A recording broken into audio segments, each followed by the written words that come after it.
is a presentation of Fox Sports.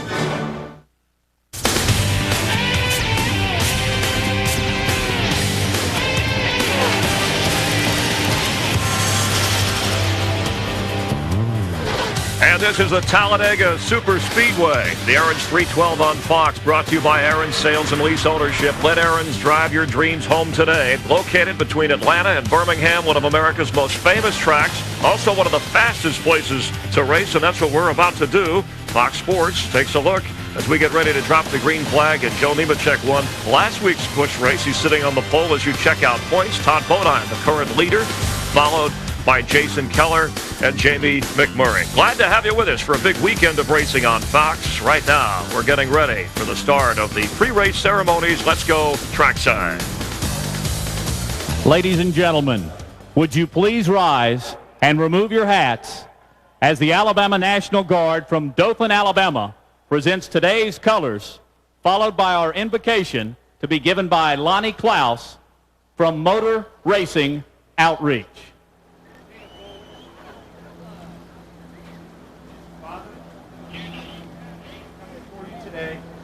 As one nation under God. We thank you for the privilege to live here in the land of the free and the home of the brave. We thank you so much for our men and women who are abroad and at home to protect our freedoms.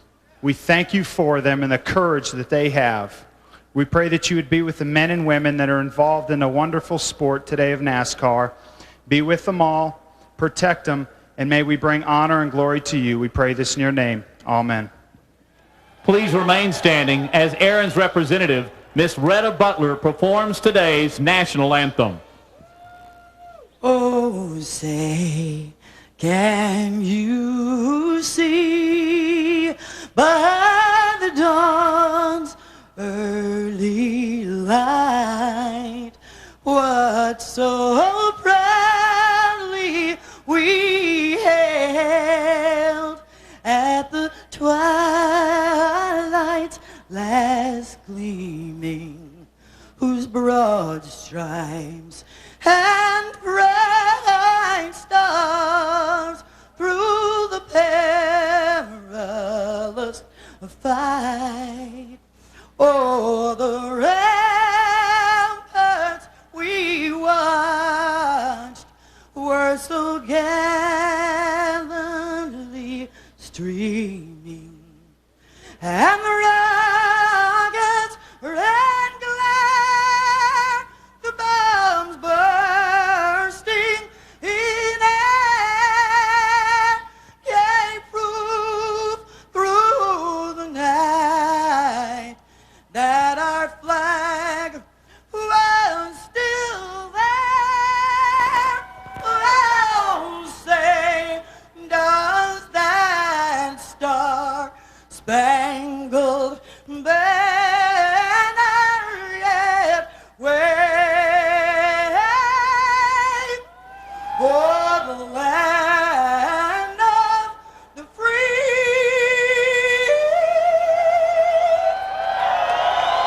And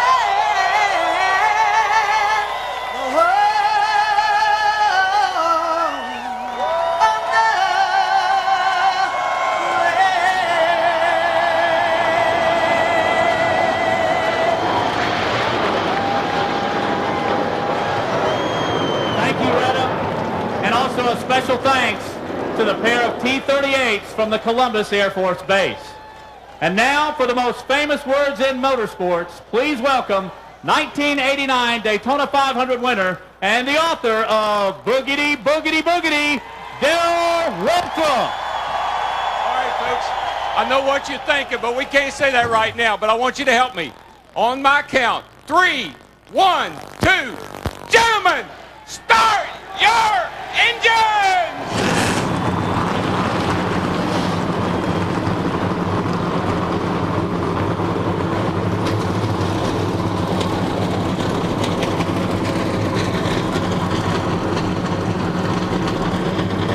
Darrell Hustling You know, he's hustling to the booth, right? He's used to driving fast. He's having to run fast. Somehow the word ham just comes to mind. The way, lots of energy. Yeah, lots of energy right there. And no, that's not Superman, but he is at least changing his clothes as he heads to the booth. And the 3-1-2, obviously, for Aaron's. Exactly. Even Darrell knows the 3-2-1, along with Jeff Hammond, Chris Myers. Welcome to a great weekend of racing on Fox. Today it's the Aaron's 312 Busch Series race. Tomorrow, the Aaron's 499 Winston Cup race, and some of the servicemen on hand here. And in both races, the drivers will be going fast, trying to avoid the big one, the huge multi-car accident that we have seen in the past. So let's go upstairs. Mike Joy, Larry McReynolds waiting for Darrell to work his way up there. Gentlemen? Thanks, Chris, and hi, everybody. Enough of the big one. Let's talk about how you race here and how you win here and how important that pit crew chief is to the driver working out his strategy, Larry. Well, it really is. I mean, yeah, you want to keep your driver up the front. Any moves you can make on pit road to keep him at the front of the pack, that's going to be to your advantage. This is 117 laps. Some teams can almost make it on one pit stop. Tires are not that important, but that fuel is. Remember, these teams still run the big fuel cells, 22 gallons. But I look at the field, Mike, almost a third of the field is making their first Busch Series start here at Talladega. They are going to go to school in a hurry in about the first 2 or 3 laps, including outside pole sitter Casey Kane. All right, we're set to go here at Talladega. Let's go down to Jeannie. Well, this is Joe Nemechek's first official start from the pole in 2003. Remember, he was sick at Daytona. It's no surprise he's found success again at Talladega. He has rewritten the record books here. Busch Series, he's led the most laps. He has the most poles, the most wins. And one stat today that he would like to update. It was April of '98. The last time someone won this race from a pole. He's going to look to do it again today. Matt? Jeannie, Dale Earnhardt Jr. just pulling off the grid back behind the wheel of Nate, the car he drove to victory lane at Daytona in the Busch Series race. 3 starts now behind the wheel of a chance car looking for his 3rd win. Kevin Bonomania told me the car was great in the final practice session, looking for good things here at Talladega. To Steve.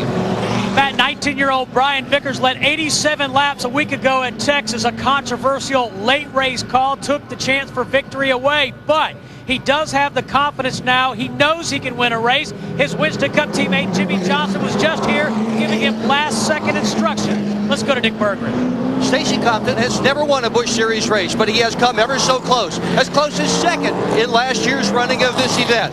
He will take to the green flag in 5th position in the final practice session. He was the fastest. I talked to him a moment ago, and he said today is his day to win for the first time.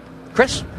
Thanks, Dick, and all of the reporters in the pit crew are ready to go racing on Fox in the Aaron's 312. Before we do, this message from Victory Lane. Welcome. I'm Ken Butler, president of Aaron Sales and Lease Ownership, and on behalf of the more than 5,000 associates around the country, as well as our top 20 product technicians, we want to welcome you to Talladega, Alabama, home of the Aaron's 312, the longest, fastest Busch race of the year. By the way, I talked to Mikey last night about DW driving the old Aaron's Dream Machine, and he said, fat chance, brother. God bless our troops. Have a fun day.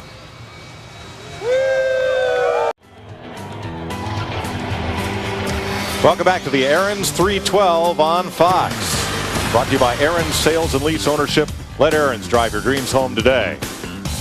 They are dreaming of victory lane as they roll the field split by the pace cars to get their pit road RPM. Here's our Prestone starting grid. Joe Nemechek, Casey Kane on the front row. Earnhardt Jr., Ron Hornaday in row number 2. Stacey Compton, Jamie McMurray, all potential winners up the front of this field. Mike Bliss and Scott Riggs in a Ford. Have a look back through the starting lineup and note carefully that yellow line on the right side of your screen. That is the out of bounds line. If you drive down below there, you get penalized. However, that rule has a provision that if you are forced below the yellow line, NASCAR will take that into consideration. The rule on which they got Brian Vickers last week, passing to the left on the restart, had no such provision for what other cars might have done to force him there. Now, one thing that you can do, Mike, if you do get forced down there and you did pass a car, you advanced your position, you can lift, let the guy go back around you before you get to the start-finish line. No harm, no foul. Right. As it should be. Yeah, you make a mistake, you get to atone for it. That's right. If you show that you're trying to make up for what you did, or ask for forgiveness, or whatever it is you're doing, then they'll take that into consideration. It's easier to ask for forgiveness than permission, right, Larry? That's always been my case, especially when it comes to that big red and white truck down there. The main thing is when you go in there, you've got to have a story, and you better stick to it. Right. A couple of cars will have to go to the rear of the field. Shane Mill in the 48 car had to change engines. And Tina Gordon, right before final practice yesterday, making her first Busch Series start here at Talladega, they had to change engines. In fact, she never got to run in that final practice.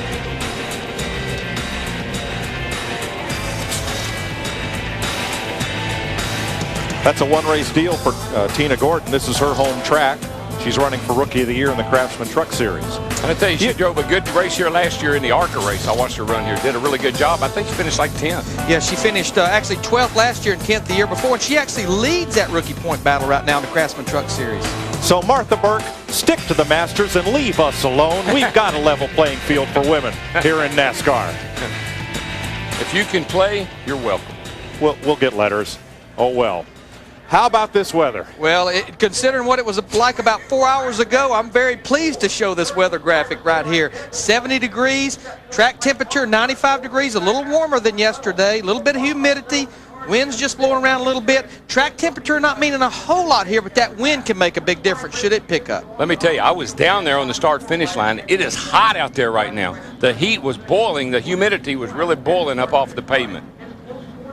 The longest race of the year for the NASCAR Busch Series, 312 miles. 117 laps is a pretty good little haul here. And we're going to watch this right here really close because a lot of teams were telling me they maybe can go a little further than that. If you can go about 59 laps, you can do this race in one stop. Tires not that important. We're going to see a lot of teams just changing those right side tires, maybe run the whole race on left sides. You can do that. I wouldn't necessarily want to, but you can do that. It will keep you maybe at the front of the pack out of the eye of the storm. You saw the Applebee's cam on board Mike McLaughlin, who's back in the NASCAR Busch Series. And he has DWstore.com on the trunk as a payback. From to or from you? I don't know. Okay. We never decided. You saw Michael Waltrip, Scott Wimmer. They're interchangeable. Yeah. There's the Dr. Pepper cam for Kevin Grubb. The GMAC cam, Brian Vickers, and the payday cam on the 21 of Johnny Sauter. And talking with Johnny Sauter this morning, he is happy with that race car. Well, he should be. That's a great race car. They've had some good runs with that car already. Harvick's won in it. All right, fellas, it's time. It is. And you know, the pace cars dropped them off. The only racetrack that we go to where the start-finish line is not right here in the middle of the tri-oval. It's all the way down the short end of the tri-oval, headed off into turn one. A lot of things can happen, DW. Reach up there and pull those belts tight, please, for 190 miles an hour racing. Here we come, green flag. Let's go racing, boys. Boogity, boogity, boogity!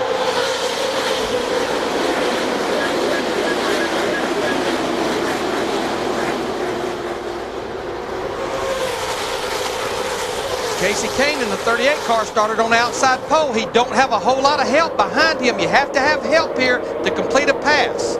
It's about 5 car lengths back to the 1 car of Jamie McMurray as they're just getting up to full speed halfway down the backstretch. Most of the first 4 rows were single file as they passed the flag. They were dropping into line.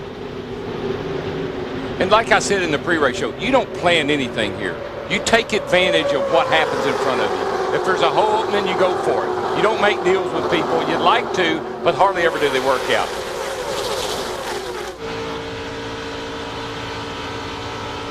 Three wide out of turn 4.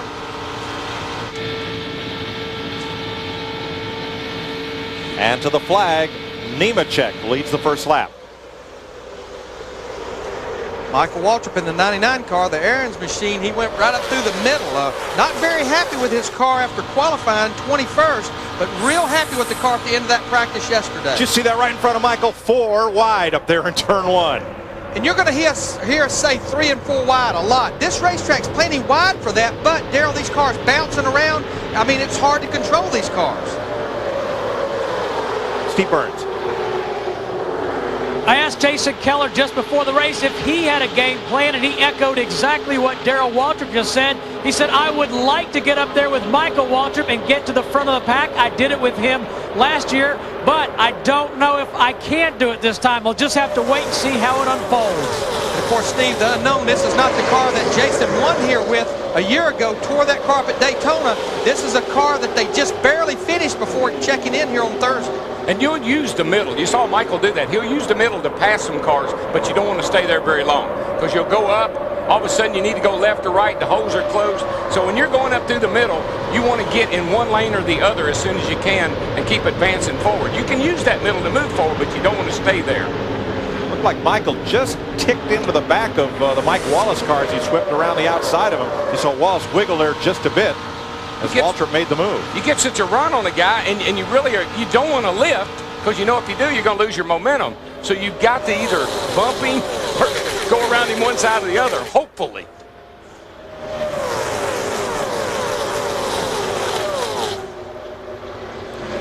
About the front 10 or 12 cars are single file, but you get back behind them, look at them. That's them right there. That's about 13th to about 30th right there, 3 and 4 wide.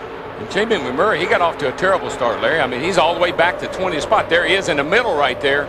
Didn't get a very good start. He did not at all. Sometimes that's just the product of if these things have got to get the fluids hot, get the engines wound up, and get them going. And look who's back there kind of at the head of that pack, Casey Kane, who's dropped well back from his outside pole position. Yeah, he was trapped up there with no help whatsoever. Starting up in the front, sometimes you're a set and duck. I mean, it's a lot better to be in the back and get all those cars to draft off of, and you ought to be sitting out there in the front with nobody to help you. Jeff Fuller, the former national modified champ, taking a backup car of Joe Nemechek's, but he's pulled it to the garage. And Jason White has been on and off pit road, the 43rd starter.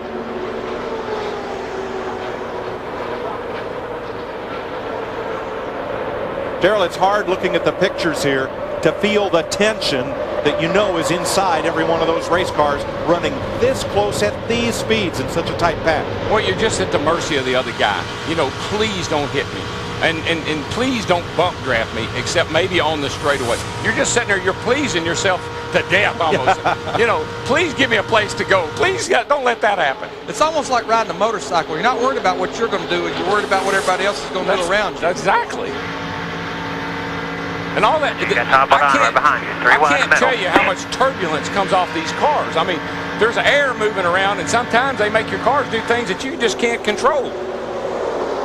That's why when you get so close together, 3 wide and all, I mean, you can literally bounce into the guy beside of you and think you got complete control of the car. Because this racetrack is very rough, Darrell. It's not smooth at all. And a very aggressive shock package.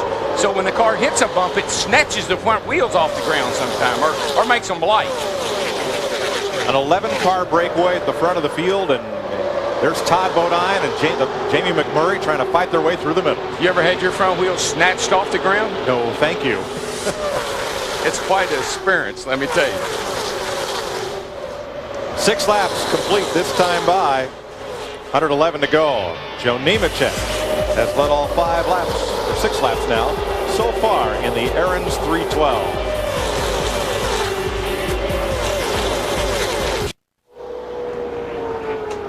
This started about 10 seconds ago. 9 laps in, and there's the big one. And I counted 8 cars that just came down in front of us at the start-finish line. That's all there is, about 8. It's Johnny Salter right here. Remember, he was in the big one a year ago. There you see Bobby Hamilton Jr., the 25 car. Jason Keller, 2nd points, 57 car. Lyndon Amick, we saw him waving. And he was running in 5th place, Mike, Lyndon Amick. What a shame. Michael and Dale Jr. just barely made it through. It's right behind them. Randy McDonald. The Canadian driver. There goes Scott Riggs. His car's just torn all up. Chad Blunt crashed yesterday in practice. They repaired that car. And Darrell, this wreck happened at a place that we really don't normally see the big one, off turn 4. And this is Mike McLaughlin. A lot of damage to the front of his car, too. Saw Todd Bodine, the 92 car, our points leader, sitting on pit road, tore up. And the 38 of Casey Kane. Outside pole sitter, Kerry Earnhardt. A little damage to the rear there. Guys, let's talk about who only about 10 cars made it. The rest of them didn't. Crews rushing back to the garage to try to get cars back in the race. What happened at turn 4? Let's see. Oh, something happened right there. Something happened with 21 car. Johnny 21 Sauter. car, yeah. It's not hard.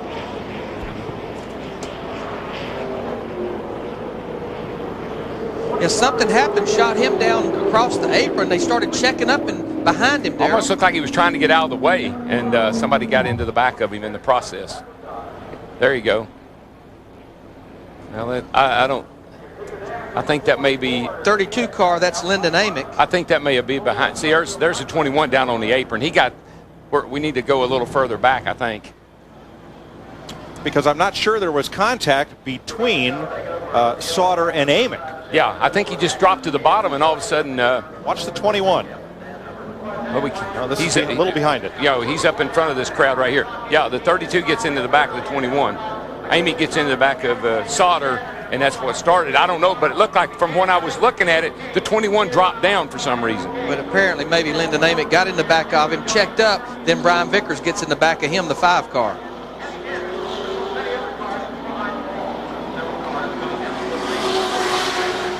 From Mike McLaughlin.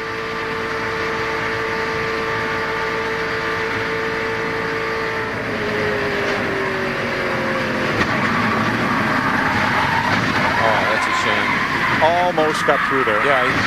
Scott Wimmer. Just couldn't see anything. Got the fluid all over his windshield. And look at that car on the inside. They're going into the inside wall. Looked like it might have been. Was that McMurray? And these are all roof cams. Whatever view you see here, this is basically what the drivers see out of the windshield. I wonder if you hear like a big vibrating noise before Sauter's car got down to the apron right there. He was trying to get out of the way, or he got to the bottom in a hurry. I'm not sure why. From Brian Vickers.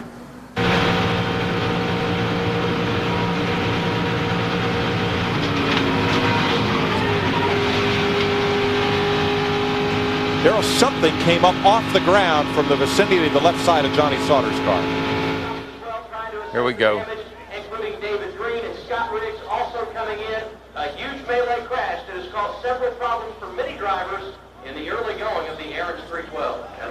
Darrell, the 21 car was having a problem. Yeah, it looks like he started. The car started to turn before Vickers got to him. Looks like he maybe had a tire going down. I'm sure we interviewed him. He'll be able to tell us. Yeah, looked like his car just started to break loose right in front of that whole crowd. And unless you have a tire going down here, that normally won't happen. From our Busch Beer aerial coverage. Look at how quickly this clogs the whole racetrack. Yeah, and I mean, remember, you're running 190 miles an hour. You can't stop. You just try to drive through it if there's any way possible. Matt Yoakams with a driver who's a victim for the second week in a row. Mike, Bobby Hamilton Jr. had to leave his car on pit road. You couldn't drive it back to the garage. First off, what happened? The 21 cut a right rear down or something. I seen rubber flying everywhere. And that was all she wrote then. Of course, you know, what goes down always comes up. And I think I got hit in the side by the 10 and turned us all. But, you know, man, what do you do? You know, this is 2 weeks in a row for us. But another tore up race car. But we'll just go to Nashville and try to get one of them good cars down there. And that was the 4th place car, Johnny Sauter, that was in trouble. So they can tell you how many cars was behind him. Dick Berggren is with Jason Keller. And Jason was an innocent victim at Daytona. Last couple laps of the race involved in a big one. They had to rebuild a brand new car for today. What happened to you out there? I don't know. Something happened in front of me. I really couldn't see that. It was pretty tight racing out there. But just hated for the Albertsons crew. They built a brand new hot rod here for me after that wreck at Daytona, and here we are out again. But hey, we'll come back. Got one shot to get this thing up to speed. It can be a real bad points day, but we'll just do what we can do. As things go, of the cars I've seen come into the garage so far, Mike, this is one of the least damaged. Good bet that they can get this car back on the racetrack again, potentially even at competitive speed. Thanks again, Dick. Let's watch and listen to Johnny Sauter's onboard.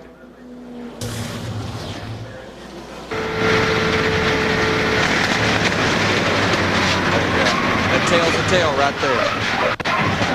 You could hear that right rear tire starting to flap up in the wheel well. As Bobby Hamilton talked about, he had a right rear tire coming apart. Obviously, run over something, he cut the right rear tire down and then came apart. Lost control right in front of everybody.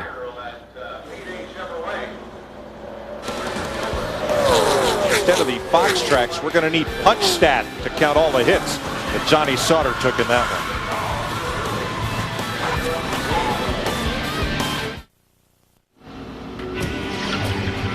Fox welcomes you back to Talladega and to the Aaron's 312, brought to you by Aaron's Sales and Lease Ownership. Let Aaron's drive your dreams home today. Joe Nemechek, the pole sitter, but recovering from what is at this point a 21-car crash, along with Jeff Hammond, Chris Myers here at the Hollywood Hotel, and thanks for being with us. 6 of the top 9 points leaders involved in this wreck. Dale Earnhardt Jr. escaped. So did Brian Vickers. For the moment, we're still counting up. And last year, there were 27 cars involved in the big one. That was on lap 15.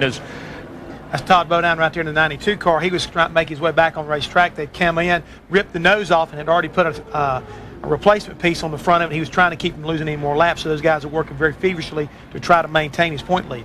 At this point, no serious injuries to report. We'll keep an eye, and this is a look. Take us through this, Jeff. Yeah, you see all of a sudden 21 car Johnny Sauter right there. He loses the right rear tire, and what happens is Lyndon Amick sees that happen, and he tries to get out of the way when he starts seeing him spin out. Unfortunately, he gets tacked from behind, and there all of a sudden you've got a melee that's second to none. You see cars spinning everywhere. Like ants just scrambling. Yeah, it's just nobody has any place to go. They're going so fast, and everybody spins back up in front of the big packs. There's just no place to go, guys. All right, let's take a look. I believe this is Scott Wimmer, a view from his onboard camera. The back right there, all of a sudden he gets tagged right there, and you see from behind the 92 car, Todd Bodine, damage he's sustaining, as well as Wimmer's in the wall, and he just literally riding it alone. The Stacker 2 camera showing there, and then Michael Waltrip, his onboard, as this makes it through. Michael right there, you see out the back of his car, and all of a sudden it starts and everything right behind it. The door actually closes behind Michael. He just barely escapes getting damaged right now. So it's just, you've got to be in the right place at the right time. He started way back, but he was able to work his way up to the top 10, and that's what saved him. All right, so this is the tote board to the moment of those involved. And as Darrell Waltrip said, hey, it might be easier to mention those who were not involved, but you got to look and you can check to see where your driver or where your car, the one that you were following, is involved. As we mentioned, 6 of the top 9 points leaders, including Todd Bodine, who was the points leader coming in. 20 total cars sustained damage during this wreck right here. So a lot of guys are working, as you see, trying to straighten out sheet metal to get back out there. There's the driver right there. That's Randy LaJoy trying to straighten the sheet metal out, trying to get it fixed. And Let's check in. Dick Bergman. Hey, Randy. In the big one last year, same car in the big one again. Can you get this thing out? The car just, oh boy, it's so bent up. A lot of sheet metal. It tracked good. It looked like somebody cut a tire. And I seen rubber flying over the cars. And you see the rubber, and man, I just pulled the seat belts tight, and I said, boy, this ain't going to be good. And it wasn't. Have you seen the left front rail? I see the right front. I had air conditioning. Yeah, the right front door is torn off, but the rail is bent just in front of the steering box. This car is really torn off. Working on his own car. And that's a full-service driver. Jeannie? Well, Johnny Sauter would like to be a full-service driver, but he's back here. First and foremost, everyone wants to know that you're doing okay, yes? Yeah, everything's good. Just unfortunate. 2 bad weeks in a row for the payday car. I don't know what I got to do to get past lap 15 here at Talladega. Last year, I think it was 12 laps, and I was upside down. And today we cut a left rear tire down, and it's just the way it is. Could you tell the tire was going? Did you have any warning at all? Yeah, about when I was in the middle of the corner and it just started going sideways. I mean, I started feeling a vibration, and car come around and just tore up. I'm glad you're doing okay. Chris? All right, thanks very much. So nearly half the field, 21 cars involved, and that's why you tune in to watch at Talladega. A lot of work to be done, and this all happened before lap 10 as we get a look at Kevin Grump from his camera on board trying to work through the wreck. We'll be back. NASCAR Racing on Fox. Hang on. The Aaron's 312 on Fox is brought to you by Aaron's Sales and Lease Ownership. Let Aaron's drive your dreams home today. By Old Spice. By Smooth Bush Beer and Easy Drinking Bush Light. Bush, proud sponsor of the NASCAR Bush Series. And by Stacker 2, the world's strongest fat burner. 10 laps into this race, a 21-car pileup when Johnny Sauter cuts down a tire, tries to get down to the apron, and slides back up in front of traffic. Big crowd on hand. Pit road will be open. Now, several cars have been on pit road while closed for crash damage repair. And when some of these cars were making repairs and trying to get out, we're going to show you why pit road was closed. Obviously, the pace car was coming, but, man, that was almost a disaster on pit road. All of our leaders are on pit road. I mean, I think it's a no-brainer. No telling how much trash they've run through over there with their tires. Plus, this will get almost all those teams where they can make this race on one more stop.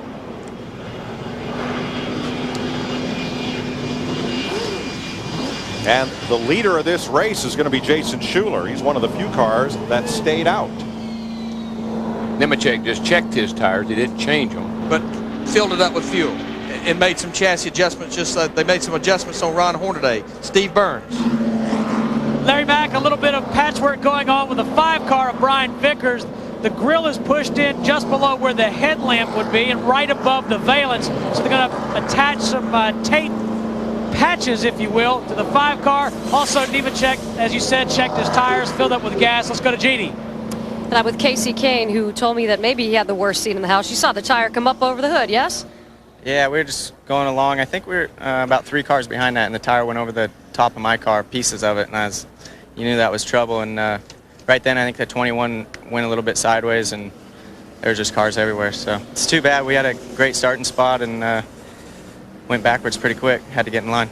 You're doing okay, though, more importantly, yes? Yeah, I'm fine. All right, to Speedway Illustrated's Dick Berggren.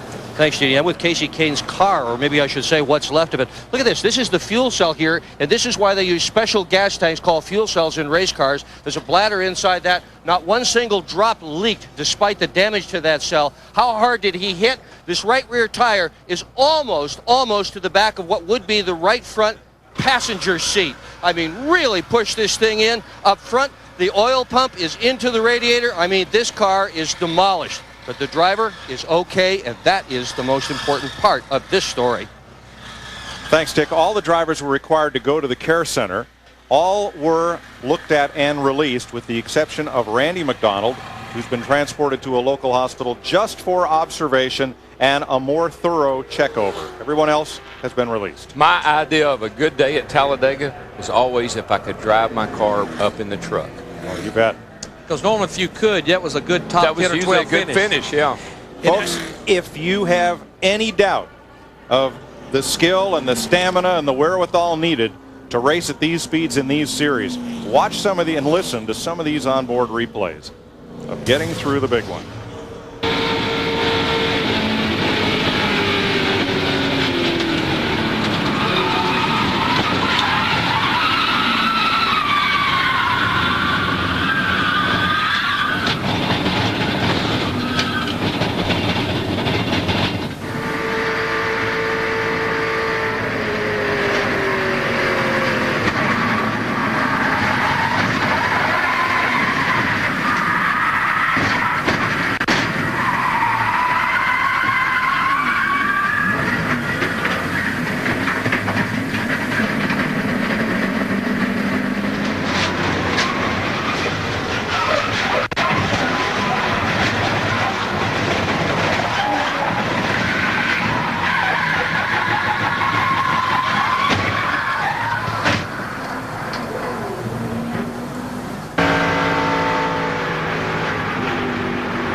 Our coordinating producer, Richard Zion, says, Darrell, instead of crank it up, we've had crack it up. I've woke up many a nights in a cold sweat screaming about that right there.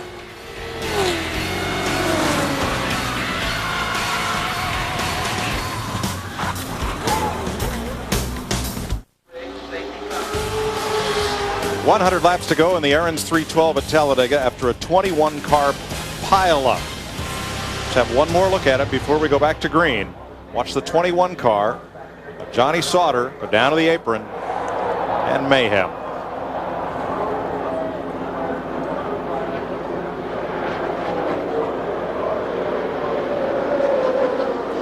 Now, the last car in was way behind the wreck, and Randy McDonald just flew right in there. Well, I think we have the mess cleaned up, and we're back green flag racing. Pretty much a single file restart because we're only 18 laps into it. Most of the cars still on the lead lap that's out there. 8 cars were ordered to start at the rear of the field for pitting too soon under that caution, including Chad Blunt and Kerry Earnhardt. And the biggest challenge that all these cars that are trying to get back out there, Mike and Darrell, is making sure that they make their cars aerodynamically sound. You saw Randy LaJoy and them trying to get all the sheet metal, because what NASCAR says is you have to maintain a minimum speed of 57 seconds which is a percentage of the fastest times in happy hour practice, and they only give you one shot to accomplish that. Dick Berggren? With Kevin Grubb. Looks like they can get yours back in. What do you think? I hope so. The Dr. Pepper Dodge and Express Dodge wasn't too bad. This is one of the times where you almost wish your car was a little bit slower, so we could have been riding around about 40 if they had time to slow down for it. But that's Talladega for you. You can have a good car and it'll all turn around for you. But it just wasn't our day. Hopefully we can get out there and get up some points because we got a pretty wrecked up Dodge right now. Let me tell you the sad part of this story. Go down to that cardboard box on the ground. Victory lane only. That was what they had planned. It's not what they got. To Jeannie. Well, Stanton Barrett, as a stunt guy, I would imagine you have learned to get out of some pretty tight situations. But what happened? It looked like you had escaped the big one. Yeah, I pretty much did. I mean, I did spin out. Somebody got in the rear to me, and we were safely sitting there on the inside of the track with the Autobahn Ford. And, you know, we got these back guys. I don't know if they're spotters or drivers. They don't pay attention, but there's no reason why they shouldn't slow down enough to avoid you. And they panic and hit you at a good speed and, you know, totaled a really good race car. We would have been back in this race. So I don't know what NASCAR can do, but it's a shame for our guys. It's a shame for the other drivers. And the biggest thing, it's unsafe. You know, you can kill people here, and I guess people don't pay attention to that or take it for granted. And it's a bad day for the Autobahn guys and the Roush guys, but we'll be back and try to have some fun at the next race. I'm glad you're okay. Matt? Well, Jeannie, under that caution, Dale Earnhardt Jr. was describing all of the debris on the racetrack, so he and Kevin Mannion decided to bring the car to pit road, not to change tires, just to kind of kick the tires, make sure he didn't run over something that cut down a tire, and they topped off the 8 car so he can go the distance on one more stop. To Steve Burns. Well, Matt, Brian Vickers' crew, led by crew chief Lance McGrew, just did a great job repairing the nose to that number 5 car. They were on pit road twice. First for tape, the second time they fabricated a piece of sheet metal that they put just above the valence, about 24 to 28 inches across. Lance McGrew just telling Vickers he just ran his fastest lap of the day. Vickers in 14th place as you ride along with him. And I watched that crew work on that car. That must be a bunch of teenagers down there. That is the youngest bunch of crew members. Brian's only 19, and of course Ricky Hendrick, the car owner, is like 22, and a bunch of young guys down there. But they're doing a great job. Don't get me wrong. I like what they're doing, and I like what Rick's doing with his team. You know, a guy that has to feel very lucky, Shane Mill in that 48 car. Remember, he had to start this race at the rear of the field because of 2 engine changes this week. Made it through the big wreck, and here he is up there in 4th. And you know, guys, he's had 2 good runs in a row, and he's sitting 7th in the points. This could be a good day for him. And you'd think these guys would say, okay, all I got to do is, you know, hang in here for a while, but they're out there racing like it's the last lap. It's the mentality of a race car driver. I've been told many a times I've had the driver's mentality. And if you want to know what that means, watch these guys right here who are going to have a good finish if they don't run over each other. Shane Meal, who triggered the big one last year in this race, now running 5th as Michael Waltrip pulls alongside with a little help. You know, Darrell, we've been seeing this for the last couple of years here, especially at Talladega. The leader of the race, he hugs the bottom of the racetrack. If you're going to go by him, you have to do it on the outside. We saw that with Mike McLaughlin 2 years ago, and he won the race. The guy that's leading the race right now, if you want to just look at the record book, the only name you see in it is the cat leading the race right now. He's got more wins, more top 5s, more poles. Joe Nemechek is definitely the man to beat here this weekend, but he's also got a cat right there behind him that has got a pretty good car too. Dale Jr. in that 8 car. And that car with a special paint scheme for the Dale Earnhardt Tribute Concert that'll be held June 30th at Daytona International Speedway. June 28th. We're trying to draw attention to that with this paint scheme on Junior's car. There are, of course, die-cast collectibles of that car to be had as well. I tell you, Chase Montgomery in that 27 car right there qualified 23rd. He dodged the big race. He's in 7th place. Won the ARCA race back at Daytona in February, so he kind of understands super speedway racing. And this is a teammate to David Green. David, one of those involved in the big crash at lap 10. This hasn't been a good weekend for David. No. He gets thrown out of the Cup race, and 10 laps into this race, he's crashed. But unlike most of the cars, that green car, that is David Green. Unlike most of the cars involved in the big crash, he was able to continue. The group of cars behind this group, led by Jamie McMurray in the 1 car, They need to get lined up because that's the only way they'll ever catch that pack in front of them. That's the way you run the quickest, is if everybody gets in a single file, Darrell. Everybody looks like that. They know that, and that's what they appear to be doing right now. But I think this first group right here is so much faster than maybe the rest of the cars are, because back in there are some cars that are damaged. These guys right here all got a lot of experience. They know to stay together, work together, put some distance between everyone else, settle it among themselves. Jamie McMurray led a pack 9th place on back. We're up now with the leaders, Nemechek and Dale Jr. And here's that group, 9th, 10th, 11th, 12th, 13th. And I believe you're right, Darrell. The last lap that Joe Nemechek ran leading this pack was a 50.27. Jamie McMurray leading his pack was a 50.91, over a half a second slower than this group right here.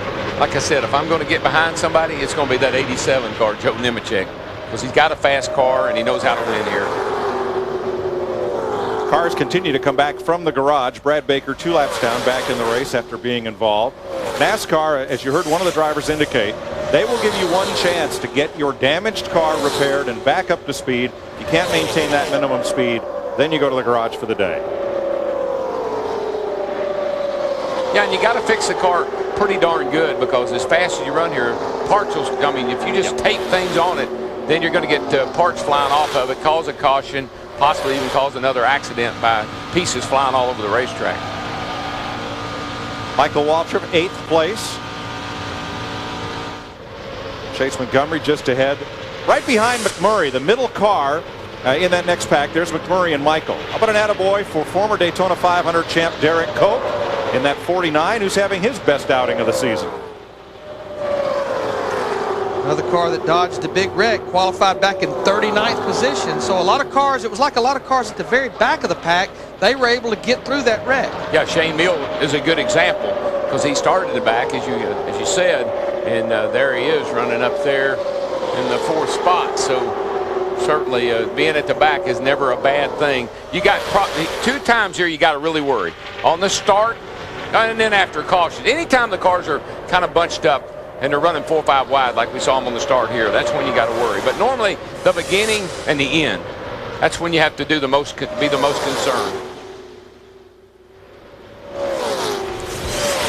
Joe Nemechek has led most all the green flag laps today. Kerry Earnhardt, Jason Schuler, Brad Teague have each led a lap under caution in the Aaron's 312. The Aaron's 312 on Fox is brought to you by Aaron's Sales and Lease Ownership. Let Aaron's drive your dreams home today. There's the aerial view of the lead pack from our Busch Beer cam. That's the lead group. It's no longer a pack. It's not a pack anymore. Oh, you're right. It's 6 cars. There are 22 cars still on the lead lap. There's the gap back to 7th. And then a group of 4. Quite a bunch of rookies in that pack, as the crash on lap 10 took out 9 of the top 15 drivers in the Busch Series points, 6 of the top 10, including point leader Todd Bodine, whose car is behind the wall. They just did not have a very good qualifying effort on Thursday, but I talked to that group this morning, talked to Todd, and he said, you know, I think we're going to be good. It's just going to take us a little bit to get to the front. Unfortunately, they never got there before the big one broke out. Yeah, they were working really hard down there trying to get that car repaired, but obviously it's got some damage that they can't fix. Dick Berggren? Well, Michael Waltrip and Jamie McMurray have been having conversation about hooking up there in that second group, currently running 8th and 9th. I mean, they're back there trying to plot all they can, Darrell, to see what we can do to maybe get up there and catch that other, as you say, the other group. But I don't think that's going to happen unless we have a caution to get them caught back up. Let's check with Jeannie. Well, you know, Michael Waltrip is apparently talking to everybody out there on the track. He is directing traffic while he is driving. He's also radioed in and say, hey, someone tell Junior to slow down out there, which I thought was rather interesting. He's also telling Chase Montgomery which line to use and which way to go around the track. Next Saturday on Speed Channel, in-car commentary for real. Yeah, in-truck commentary. In-truck commentary. We'll be calling the race from a truck, trying to.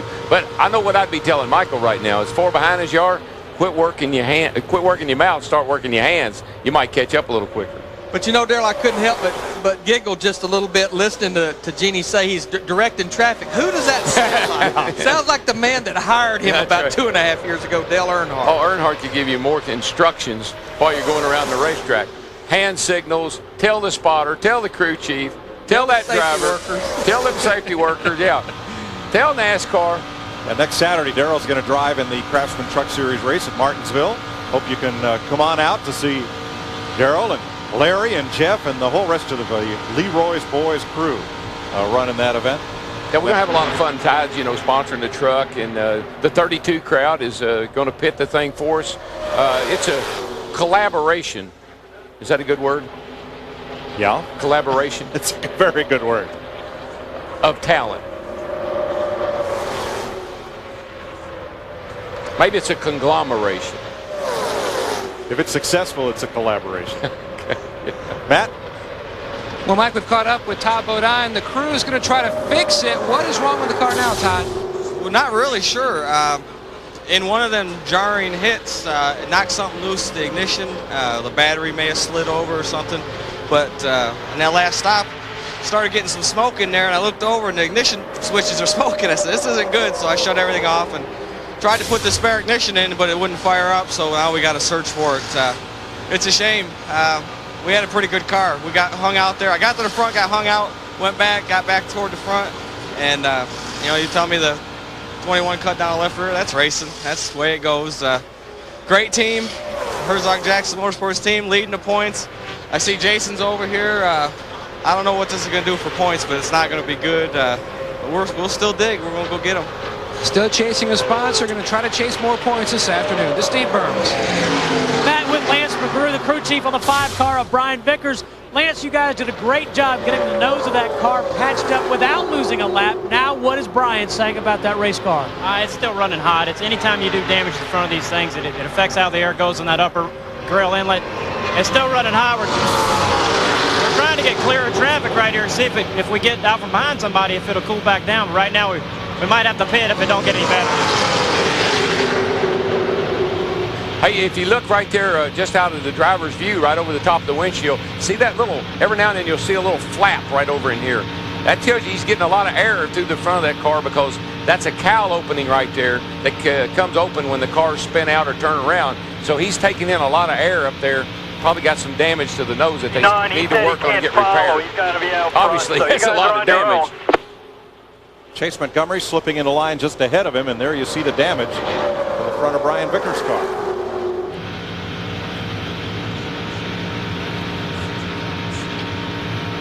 See him hold his hand on the shifter. The thing must be vibrating quite a bit just from the turbulence of the air.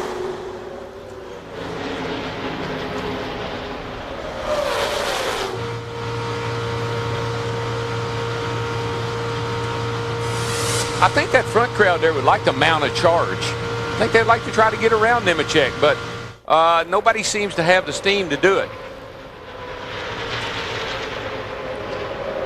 All right, now I want to talk about the pit stop strategy. Now, if you do the math here, all the leaders were on pit road back at lap 15.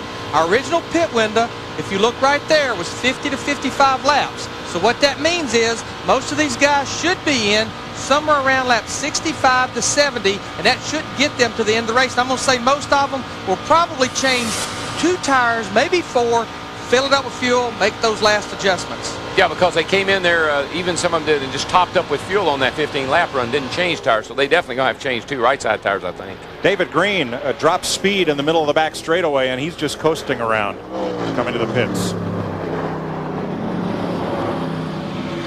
And here's Matt. Well, Mike, they just told Dale Earnhardt Jr. to be prepared, and 30 laps are going to make third stop. Interesting note, Darrell, under the last caution, they told Dale Jr. that Brian Petty just stopped down here and asked if Jr. would mind just following the 87 car, not trying to get racy too early. And Jr. said, no problem, but I ain't going to follow his bumper all day. So he's just riding right now. Caution is out. You can bet. Comes around. You can bet one thing, when we start strategizing on fuel mileage and who's going to do what, we always get a caution, and it all goes out the window. Debris in turn 4, piece of a tire up in the fourth corner. Wonder if that's something that happened to David Green. Yeah, I think it may be. Because we saw him slow. Oh, yeah, his right rear tire. Look at it. The whole tread came off the tire. Huh. That's something like what apparently happened to the 21 car. But I just wonder, Darrell, as much as that right rear corner's tore up, that if it just didn't cut it off, you know, when it came apart. A lot of damage back there. He's talking about Red Farmer. His car looks like Red Farmer's car. He'd come down after race and say that you ran into him, but his car was so beat up you never could tell where. You know, I have to believe that even though we're not to that pit window that we was talking about, doing the math, I still believe no more cars on the lead lap, that all the leaders will come to pit road, probably change 2 right side tires, go ahead and fill it up with fuel. That just makes them be able to go a little bit further before they have to make that final stop. And a lot of those leaders, like Joe Nemechek, did not take tires when they stopped on the prior caution. 39 complete in the Aaron's 312.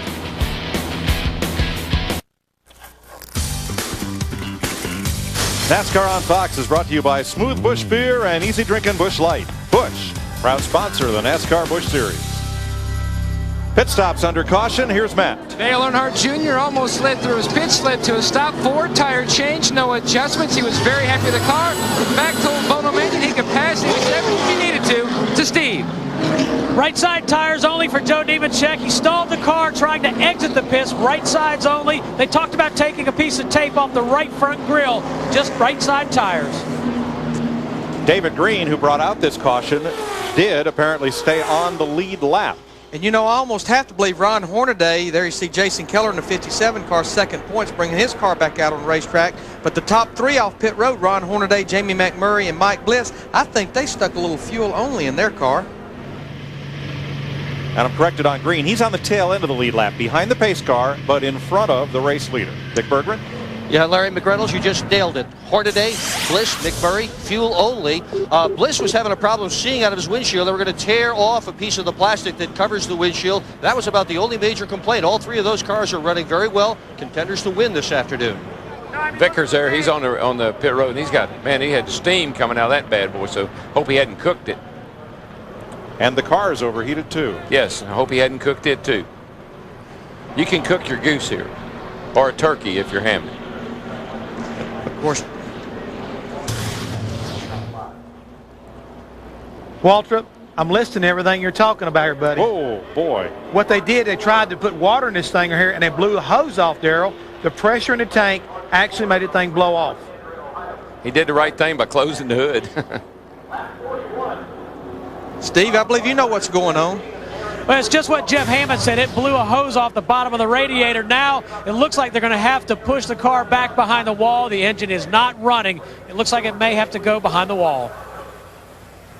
2 tough weeks for Brian Vickers. Ron Hornaday is our new leader at 41 laps in the Aaron's 312 at Talladega.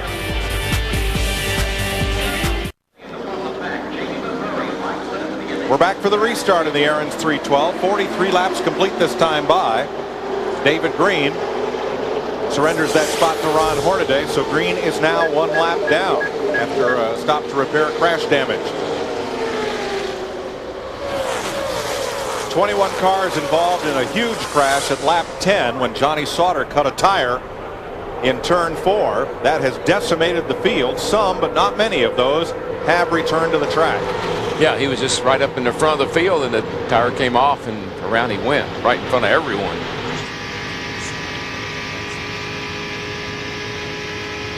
Second place, Jamie McMurray looking for a run on Ron Hornaday.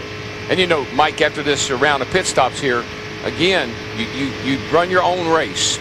Some guys are thinking about this pit stop. Other guys are thinking about this one and how it's going to affect the next one, which is the way to do it.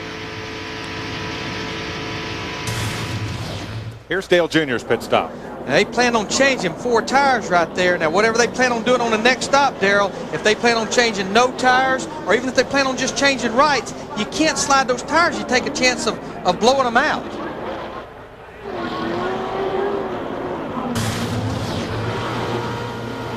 Whatever the deal is, if we don't, you know, whatever we have to do, no tires or whatever, we need to be leading off pit road next time.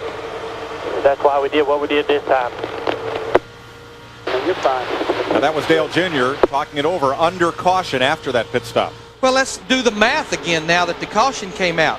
These guys all pitted there, and our original window was 50 to 55 laps, as you see right there. Now what this does, it makes them be able to go to about lap 90 to 95, and by my math, that would let them need less than a can of fuel, so I have to believe that they would only be there for no tires or just right side tires. Here comes Nemechek on the outside, and he's dragging Dale Jr. with him right back to the front. Nemechek's definitely got the strongest car, and you heard Dale Jr. He wants to try to be in front of Nemechek. He's got to get him in the pits because he's not going to be able to get him on the racetrack. That was a power move to get Nemechek back to the front. Let's check with Jeannie. Well, for all the race directing we have heard from Michael Waltrip coming into this last pit stop, I should say he acquiesced to his crew chief, Bobby Kennedy, and said, you decide what you want to do. So here's what they decided. Right sides and fuel. And then Bobby said, and then it'll be just a gas and go at the end for the race. That's a good strategy. Michael needed to get caught up. I mean, he was back out of that lead draft, and he needed to get up there with those guys. So coming in, getting two, and putting him up in the thick of things will be a good move for him. But, Larry, you were talking about sliding the tires. When you're coming off of the racetrack at 190 mile an hour, you slide the tires, you're going to blow one out. Coming to pit lane, you're only doing 55 miles an hour. I wouldn't want to do it, but if it meant me getting in, getting out without taking tires, I'd do it. Because, again, like we've been saying, you want to be leading off pit road. Right. They know that'll be the final pit stop. It probably won't hurt the tire as not anything like it would if you were locking it up coming off the racetrack. And also in Junior's defense, as Jason Keller goes back into the garage, that'll be the second time in, so he's likely done for the day. Junior knew they were going to get 4 new ones, so it really didn't hurt the car to slide it like it certainly would if he gets 2 tires or none on that next stop. He'll be aware of that, and I'm sure he'll come in there a little slower next time. You know, Mike Wallace is right with those leaders as they march to the front. Nemechek and Junior. They never lost the tight draft of the 4 car of Mike Wallace. Well, Mike Wallace, I mean, think about Daytona. He finished at top 10 in everything he ran down there. The Cup race, the Busch race, the truck race. And he comes here. He's in the Busch race. He's going to load up and go home. All of a sudden they say, hold up, time out. A guy that knocked you out of the top 36 just got thrown out. You're in the race. So he must, he's like in Daytona and Talladega a lot, probably more than some of these guys are. And how about Coy Gibbs, who's right behind him, and Ashton Lewis, both drafting their way to the front. And Coy Gibbs is driving the car here that Mike McLaughlin won the race in 2 years ago. So that car's capable of running up front, as it is now. Jamie McMurray in the 1 car all the way to the bottom of the racetrack. Michael Waltrip in the 99 slides back in front of him. You know, guys, as I've been watching Joe Nemechek all week here, sitting on the pole on Thursday, leading this race just lap after lap, if you look at his car closely, all right, you heard him talk about they're telling Dale Earnhardt Jr. want to stay in line for a while, let some laps wind down here. But if you notice, that's a Pontiac. Everywhere except Daytona and Talladega, Joe Nemechek races a Chevrolet. The reason is the center of the deck lid, one of the more critical parts of the race car on a Pontiac, is about 1.5 inches lower than a Chevrolet. NASCAR realizes that. They have a much bigger spoiler. It's 2 inches wider and 1/2 inch taller, but Joe Nemechek's still saying and showing that you can race good with a Pontiac here. Yeah, and Larry, just listen to this. Most wins at Talladega, Joe Nemechek, 2. Most top 5s at Talladega, Joe Nemechek, 5. Most laps led at Talladega, Joe Nemechek, 142. Most poles at Talladega, Joe Nemechek, 4. And the list goes on. But in the Busch Series this year, it's unlike Winston Cup. They do not give these guys the 2003 body. They have a choice everywhere except Daytona and Talladega, but at those 2 racetracks, the Busch Series has to run no body. The reason that NASCAR did that is to save the Busch owners some money from building new cars just for 3 races.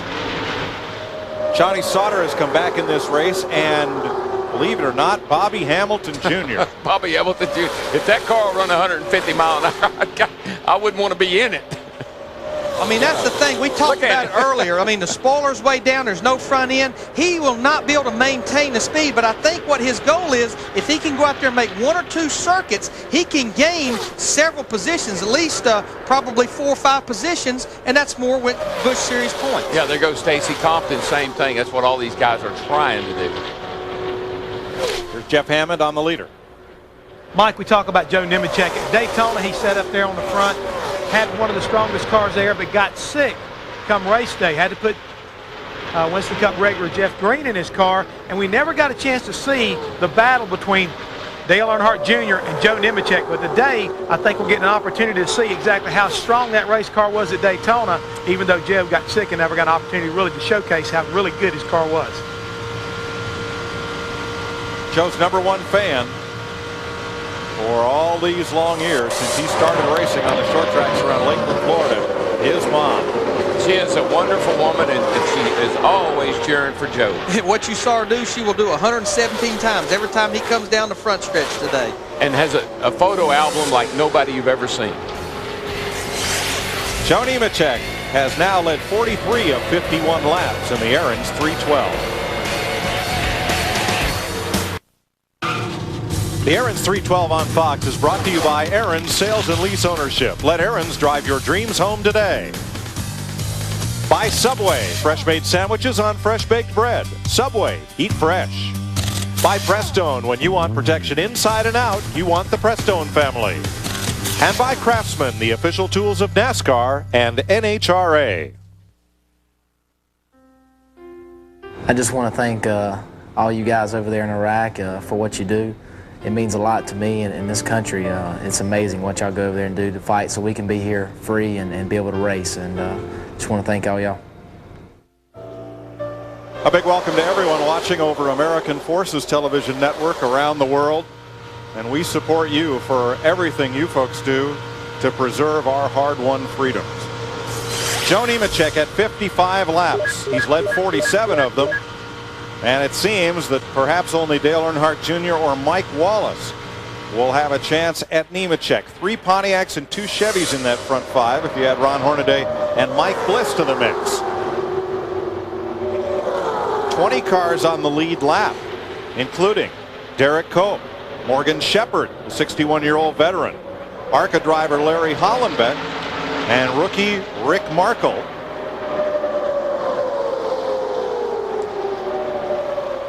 A 21-car crash at lap 10 took 9 of the top 15 drivers in Busch Series points to the garage. A few have returned with damaged cars. That's right there is what happens when you let these cars go back out, Mike, with a lot of damage and things taped together and parts kind of flapping all over the place. You end up getting a piece of debris out on the racetrack. Now, Bobby Hamilton Jr. returned to the track for just 2 laps and then went back to the garage. Whoa. I'm not sure it's not just a piece of silver tape, but they must have thought it was a piece of aluminum because the caution is out. When you get here. Piece of aluminum. Caution is out. Lap 57, 3rd caution of the day, the 2nd one for debris.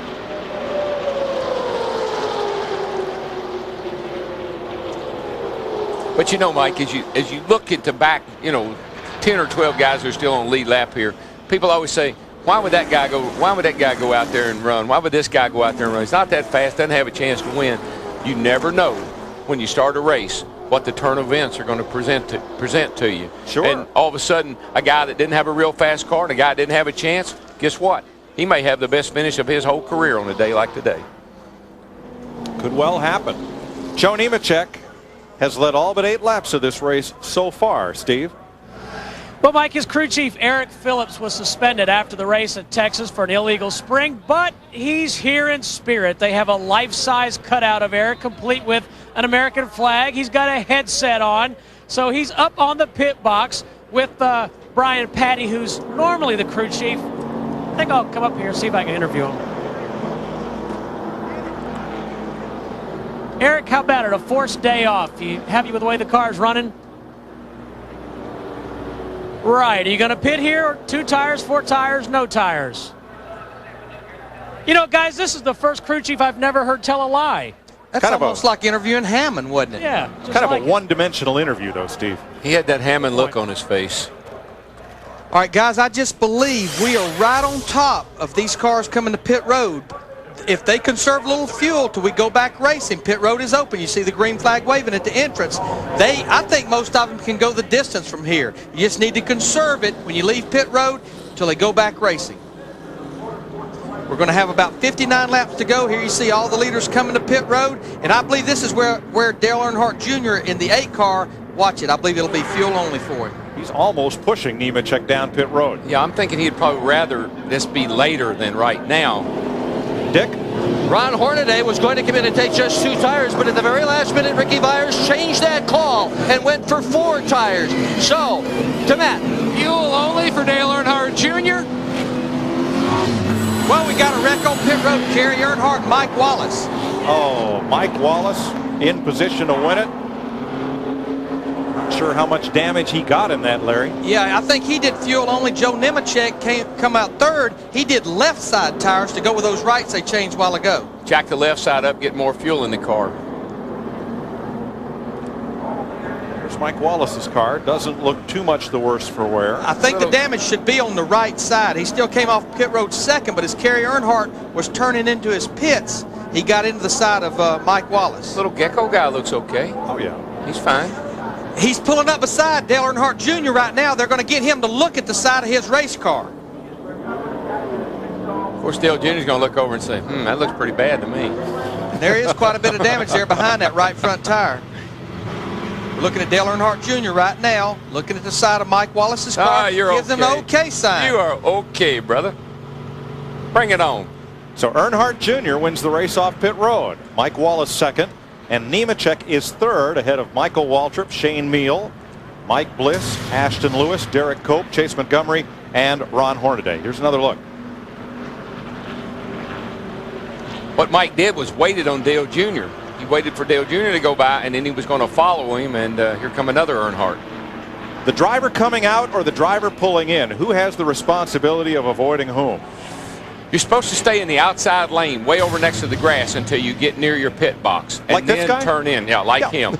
But I tell you, Darrell, and I've said this time and time again, and I always took the responsibility myself. When you think about how the drivers in that race car, full-face helmet, headrest, head and neck restraint devices, not a lot of peripheral vision. There you see him right there. I mean, to me, it's on the shoulders of the crew chief and the spotter to see what's going on right there. And if Kerry Earnhardt's turning in, tell your driver, stop.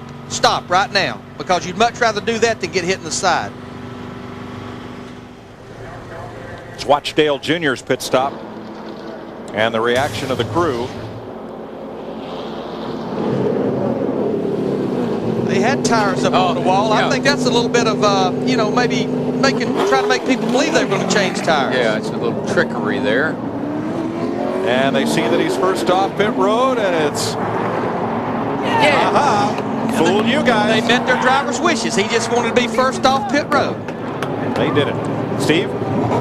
Hey, Mike, Larry Mack pointed out the 87 of Joe Nemechek put left side tires on this time. The other adjustment they made, they had talked about on the previous stop of taking a piece of tape off the right side grill. You can see it's numbered with a 1. They did it on this stop. That was off the right side of the grill. To Dick Berggren. Well, Ron Hornaday had a slow stop. It wasn't just for 4 tires. The jack didn't work properly. And we have a new rear tire changer. Tim Latigan is changing the rear tires because the regular guy, Aaron Smith, is off getting married. That tape, when you're out front, that you can leave that tape on there. He must anticipate being back in traffic here for a little while. Need a little more cooling.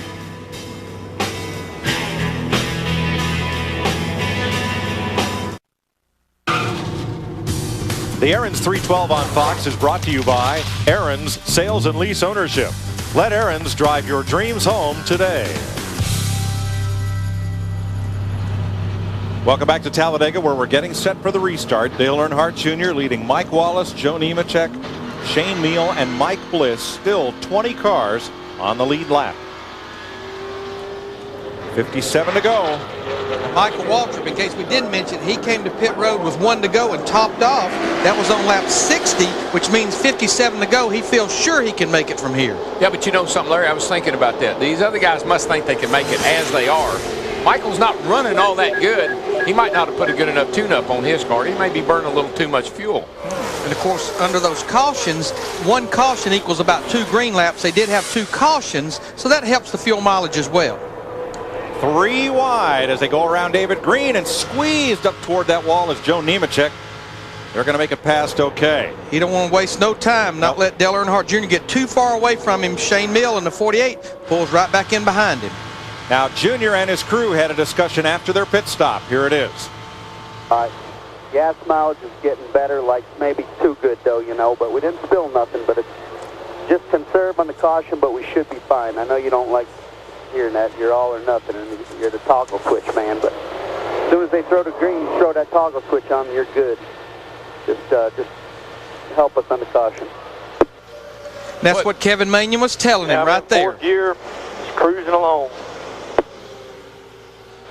He's the toggle switch man. That means he's either on or off. Don't give me any of that halfway stuff or park throttle stuff. And Darrell, this is one of the few places at 70 miles per hour behind the pace car you could get by with running the pace laps or caution laps in fourth gear. Yeah, what he's doing is he doesn't want to work the squirters in the carburetor. It's not a lot, but it will, you know, burn a tad more fuel, and sometime you'd give anything for another half gallon. All right, let's go to Matt with Earnhardt's crew chief, Bono.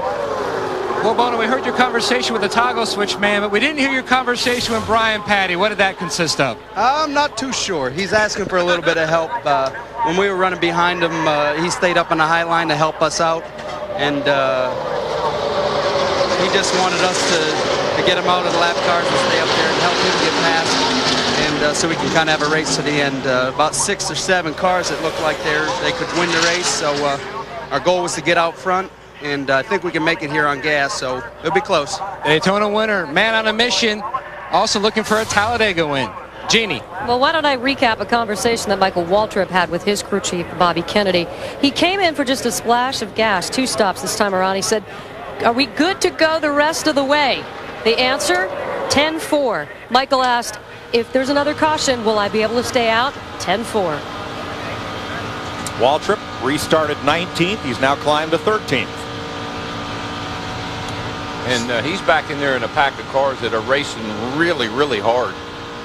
Made some contact through the trial last time. A couple of them did. If they can ever get that group to line up, you know, they maybe will be able to go up there and catch that lead group if the other group gets to racing each other side by side. I don't know. They may, but they better hurry up and do it. Yeah, right now it's about 2.5 seconds back to that pack, and yeah, with the group that's leading that front pack, Dale Earnhardt Jr. and Joe Nemechek, that's going to be awfully tough to do.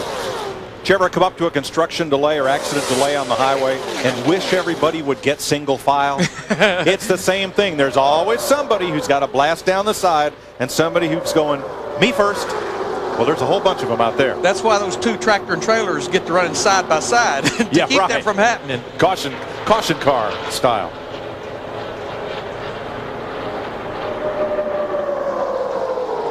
Derek Cope leading that pack with there Brian Vickers, Coy Gibbs, the 54 of Hermie Sadler, and the 22, Tina Gordon, having a great outing here at Talladega. She's in the top 15. And you know, Mike, we talked about her earlier. I talked to her quite a bit yesterday. Comes from the Craftsman Truck Series. She's 16th in points in that series. And I said, you know, you mentioned a one-race deal. I said, what is your goals here? She said, Larry, I just want to run all 117 laps. She's ran 2 races here in the ARCA Series, but she said she knows the Busch Series is tougher because the packs are bigger. Yeah, I saw her in Deborah Renshaw here last year in the ARCA race last fall. I never saw any more intense racing between 2 people than I saw between her and Deborah. They were banging on each other. They got up to 5th place. Then they started racing each other for like, I'm going to be the best finishing girl in this race. And next thing you know, they were running 11th and 12th. Wow. Up front, Earnhardt Jr. and Joe Nemechek right in his tire tracks, Steve. And his crew chief, Brian Patty, is checking the numbers. They're not sure if they can make it all the way. I've asked Brian twice, well, can you make it? Thumbs up or thumbs down? He said, I got to check my math again. I'm not sure. It's going to be close. Well, and Steve, unless they get a caution, they're not going to come to pit road. Joe Nemechek comes here to win the race. He's not racing for points. So you can believe if there's not a caution, they probably won't be at pit road. But I'm going to tell you the guy running in 6th right now, Ashton Lewis Jr. Best finish this year was a 16th back at Rockingham. He's been like the hard luck guy of the Busch Series. They run the Roush GM engines. He's had some engine failures, power steering problems. This would be a great day for these guys if they could get a top 10 finish.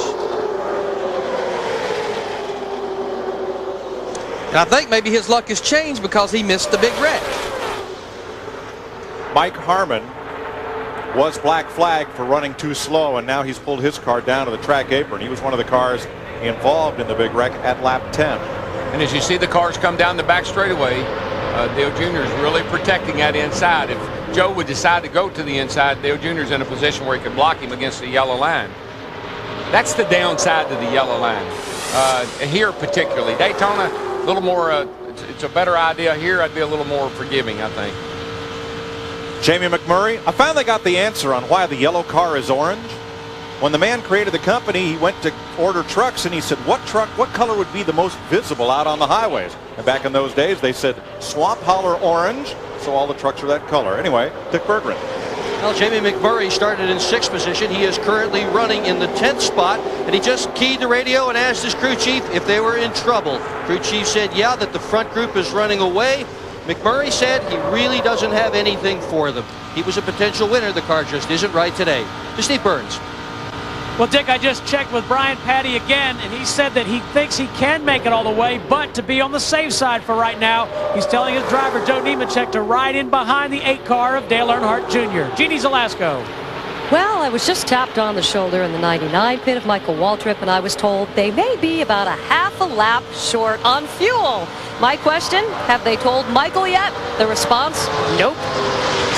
And Jeannie, they even came to pit road and topped off, but I'm looking at the 2 guys leading the race, Dale Earnhardt Jr., Joe Nemechek, even throw Michael Waltrip in the mix. They don't race for points. They race for wins. Trust me, they will not come to pit road. I think that 87 knew he needed to draft all the way to the finish hole because he pulled that piece of tape off of there so he could get tucked in behind Dale Jr. Didn't want to get that engine too hot. I say he's just sitting there saving a little fuel right now. You know, the unique thing about Jamie McMurray in the 1 car is he came into this race 3rd in points. Realistically, he could leave here with the points lead, but he's not going to race Nashville next week. David Stremme will be in that car, but just remember, we talk a lot about this when we refer to the 21 car owner points championship. Right.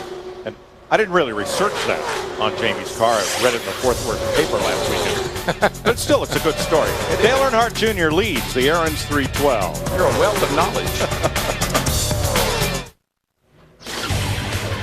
Welcome back to the Aaron's 312 on Fox, brought to you by Aaron's Sales and Lease Ownership. Let Aaron's drive your dreams home today. One of these drivers dreaming of a victory in the Aaron's 312 here at Talladega Speedway. We've gone through 73 laps. And you see that Dale Earnhardt Jr., who's won 3 of the last 4 Busch Series races that he has run in, is the leader. Joe Nemechek led for 49 laps. Jeff, going back, that crash we had that now involved 22 cars as we count up the total. It has opened the door for some drivers with not a lot of experience to have good finishes here, regardless of who wins the race. Yeah, we really have. We got a lot of cars up there right now. I think they touched on it just for the break. The Tina Gordon, Hermie Sadler, Derek Cope, and them a few. And even the ageless one, Morgan Shepherd right now is 61 years old, is running 15th. And we've got a lot of other guys that have come over Coy from Gibbs, the rookie. Coy Gibbs, Rick Merkel and everybody, Jay Schuler, all these guys, Jason Schuler. We've got a lot of young guys right now that are running up there, up toward the front, and going to have a pretty good finish here today. But right now, what's going on out front as far as Dale Earnhardt Jr. is concerned is, does he have enough fuel to make it all the way? Same way with Joe Nemechek. Are we playing a little bit of cat and mouse right here? Is actually Joe Nemechek taking advantage of Dale Earnhardt by drafting him and extending his fuel mileage? And the 59 car, Stacy Compton back in the race. Also Randy LaJoie, who we saw earlier hammering, repairing his car from that pit wreck. He's worked his way back here. Yes, he has. They're back out there and making laps, picking up points. By coming back out, Randy's already picked up, I think, 7 or 8 positions. I'm sure he's going to try to run a few more and pick up as many positions as he possibly can. Again, the big picture is the points, and you saw the driver in there working with the crew feverishly trying to repair that car and get it back on the racetrack, and he did so. 9 of the top 13 involved in points were involved in that crash, but again, Dale Earnhardt Jr., your leader, and setting the tone maybe for what we'll see tomorrow on Fox in the 500-mile race when Dale Earnhardt Jr. goes for his 4th straight Talladega win in Winston Cup, and that's never been done before. Let's go back upstairs, rejoin Mike, Larry, and Darrell. Dale Jr. at 75 laps the leader. Joe Nemechek has led 49 laps so far. And just believe, these guys aren't just riding around. No. And there's a couple of guys here that are little reminders. Watch Shane Mill here in the 48, Mike Wallace in the 4. Of course, they had a little run-in down in Rockingham earlier this year, and boy, Mike got the back. Look at that. Ow! The Gecko took a bite out of the back bumper of that Gould's car there. Hello. Yep. After their crash at Rockingham, the 2 drivers were yelling and trading insults, and it's kind of like which car gets stopped for speeding. It was Mike Wallace's that got caught on our camera. and he drew a pretty substantial fine. But see, that's how racing is. Look, they got to work together today. Today, they may not be best friends, but they got to work together for the better of both of them. Right behind them, Mike Bliss, who's had great finishes since starting the season off 33rd at Daytona. And here's Ron Hornaday back at 7th place, leading this pack of 4. Dick Berggren. And his crew chief is Ricky Byers. Now, we talk to crew chiefs about fuel. Tell me, will you be honest with me? Can you really tell me, can you make it all the way? Yeah, we can go all the way. Honestly, we can go all the way. Ron's done a really good job. Of course, we missed a big wreck. We hurt ourselves a little bit on this last pit stop. And right now, there's nothing we can do but just kind of hang on and hopefully the guys behind us can push us up to the front. I think when they start dicing it up and get side by side, that's when we'll catch them. All right, good luck. Jeannie? Michael Waltrip got the word. He radioed into his crew chief and said, okay, tell me, can we really go the distance here? What do I have? 1 lap short, a half lap? What is it? And Bobby Kennedy broke it to him. He said about a half lap. Here is the good news for the 99. He says he is not running wide open, so we should be okay. Fingers crossed, toes crossed, everything. You know, Darrell, I know gearing can make a big difference in fuel mileage, but remember Michael Waltrip in his Busch car, he has a Dale Earnhardt Incorporated engine. He has 2 laps less on his fuel than Dale Earnhardt leading this race is going to have. So if they're nervous, you would almost believe, unless they're way different in gearing, that Dale Earnhardt Jr. would be a little bit nervous, his group. Yeah, tune-up on these engines is really critical. What gear you pull, and then how much, if one jet size can get you another half a mile to the gallon of fuel here. So maybe they just got a little different tune-ups. How much fuel can drafting really save you? Well, a lot, because as you heard him say, I'm not running wide open, and that's always going to be a plus. One thing I do notice on Dale Jr.'s car, his car's got a little opening in the grill up here at the top, but and I guess there might be a little crack there at the bottom, but not very much. And I noticed on Michael's, he's got quite a bit of grill opening on his car, and that can hurt fuel mileage. Because it's more drag. More drag. You know, as we look at Dale Earnhardt Jr.'s car, the one car there, you see Michael Waltrip, the 99. Notice a little bit different paint scheme on this race car than when he won at Daytona in February. And the reason it's painted this way, this is commemorating the Dale Earnhardt Tribute Concert. It's going to be the week before the July race at Daytona on June the 28th.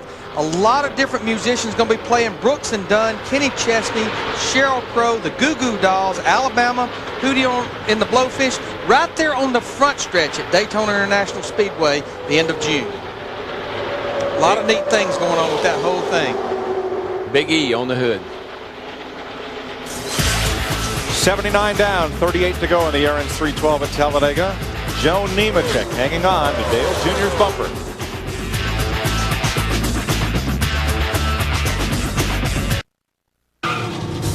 The Aaron's 312 on Fox is brought to you by Dr. Pepper and your local Dr. Pepper bottler.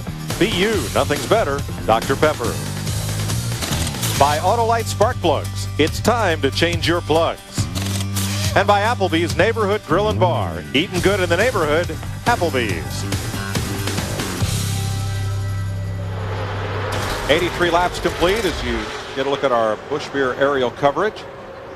Dale Jr. leading Joe Nemechek, Shane Meal, Mike Wallace, Mike Bliss. That's your front 5. A little further back, Ashton Lewis Jr. And then a long gap, 9 seconds, back to the 7th place car of Ron Hornaday, leading Chase Montgomery, Michael Waltrip, and Jamie McMurray. There's that group of 4.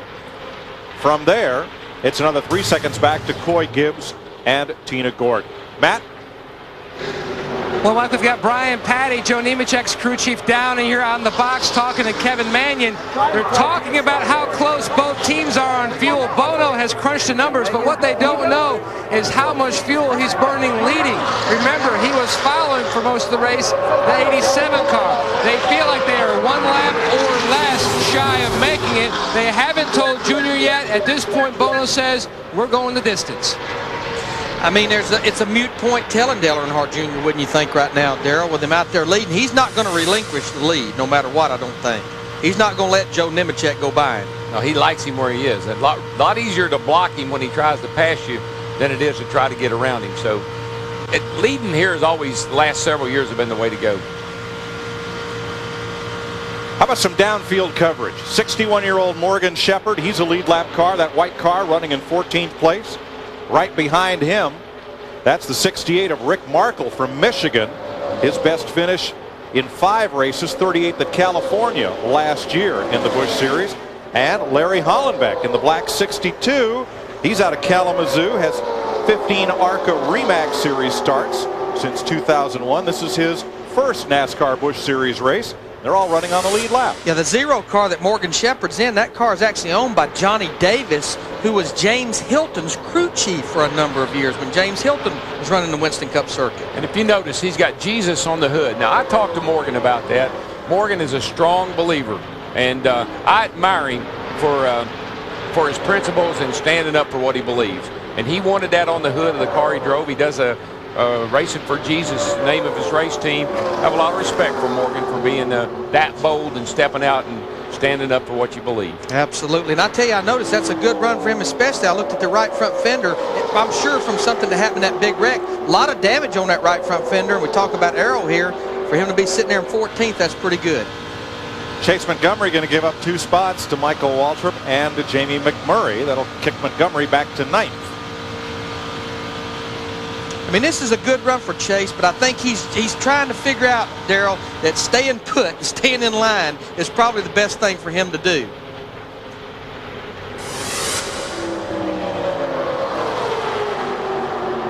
Now they're 11 seconds behind the lead pack. I don't see him gaining any, Mike. I've been kind of watching that gap, and if anything, it's growing. Yeah, it's about a half of a second a lap, and you have to know that Ron Hornaday, that bad pit stop, unless they get a caution, that could be what has really bit him here, the reason he lost that lead group. Lap cars here staying to the outside at Talladega as the lead lap cars take the fast route around the bottom. You saw the lead pack. I always like to do it. I always like to do it at the line, Mike. I think that's everybody. Our world revolves around that start-finish line. Here they come, and they're at the line. Well, they're going off of turn 2 right now. So 3 distinct packs of cars. The way things have sorted out here for the moment at Talladega, 18 cars on the lead lap, as Larry Gunselman and Donnie Neuenberger have now gone 1 lap down, joining David Green. So 18 lead lap cars, 88 laps complete, 30 to go. Dale Earnhardt Jr. has now led 31 laps of the Aaron's 312 on Fox.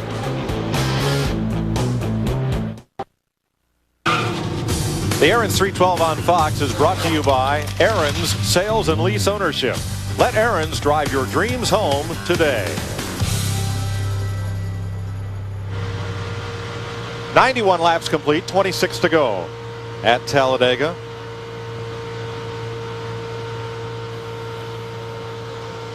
You just try to conserve fuel or anything? I was going to wait and hopefully get a caution lap or 2. But, you could do it gradually or the best you can without maybe causing trouble for yourself. Nemechek's short, we're short, Shane's 1 lap short, and I'm not sure about the 4 car. We've been getting good mileage and we got a good cell, so we're just going to go for it, buddy. But do the best you can and save them. Well, Jeff, I mean, you know, there's only so much that driver can do at a place that you're running wide open. But if he can get that whole group that sounds like they're almost all short to slow down a little bit, then maybe it'll work. Yeah, I've been watching the lap times, Larry, and that's exactly what's going on right now. It seems like everybody right there behind Little Lee is very happy to do whatever he wants to do. And he's basically slowed this thing down almost 0.4 of a second over the last 5 or 6 laps. And that's the best way you can conserve fuel, is keep them going wide open. Darrell's already talked about it. All you got to do is feather out of it and just do not really abuse that throttle, and you can save a lot of fuel over the last few laps. Yeah, but Jeff, I don't know if I buy into that or not. I could see Dale Jr. and maybe Nemechek buying into that, but I can't see that 4-car, Mike Wallace and Bliss sitting there. If they slow down enough and they got a chance to go by them, they will. I can see a couple of guys working together possibly. He got a hood pin out on that 48 car. Doesn't seem like it's causing him any problem, but I just noticed it flapping in the wind. Here's Matt with more. Mike, the problem Shane Meal does have, they are 1 lap short. Jerry Kinnan was telling Shane, you need to try to conserve fuel. Shane responded back, Jerry, I cannot save any gas because I can't feel my foot. He's been flat-footing it for so long around here, his foot has started to go to sleep. Wow. Today. Mike Bliss is currently running in 5th spot in the number 20 car. Today is his birthday, and I can guarantee you what he wants for his birthday today. About a gallon or 2 of fuel. He is running just a little bit short. His crew chief, Tim Schutt, asked him if he could save fuel, and Bliss came back and said, man, I have been running with my foot flat on the floor since the green flag. Well, you know, Matt, Dick, and Daryl, everybody, the thing about it, if you're a lap shy, you know, go for it, because if you come to pit road under green, you're going to lose a lap, so why not just try to go the distance? Well, Larry, the fellas up front are running nice and single file and trying to conserve fuel, but out back, you think it's the last lap every lap. That group of cars for Morgan Shepherd on back at 14th place, they have been having quite a day. They are trading a lot of paint. But let me tell you, you can't, when you're up there hanging on, you can't lift up out of the throttle because you'll lose the draft. And if you lose that lead pack, you're going to fall back into the clutches of these other guys, and you can't afford to do that. So you got to just run it as hard as it'll go. Hope for the best.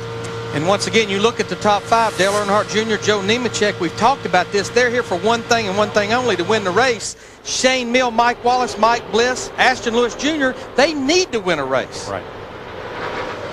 Junior crosses the line, 95 laps. 22 to go. Matt? Mike, Richie Gilmore just walked into Dale Jr.'s pit. He conferred with Dave Charpentier, one of the engineers at DEI, and Bono. They've looked over the numbers, and Richie told Bono to tell Jr. to go ahead and mat it. He should be good to go. Head engine builder for DEI. That's him on the left there with the sunglasses on. That's Richie Gilmore. He's a smart cat, I'm telling you. He's responsible for the engine program at DEI, and he does a whale of a job. Well, what's the word from the Nemechek pit, Steve? Let's find out, Mike. Brian, I know you've been crunching the numbers. Can you make it to the end?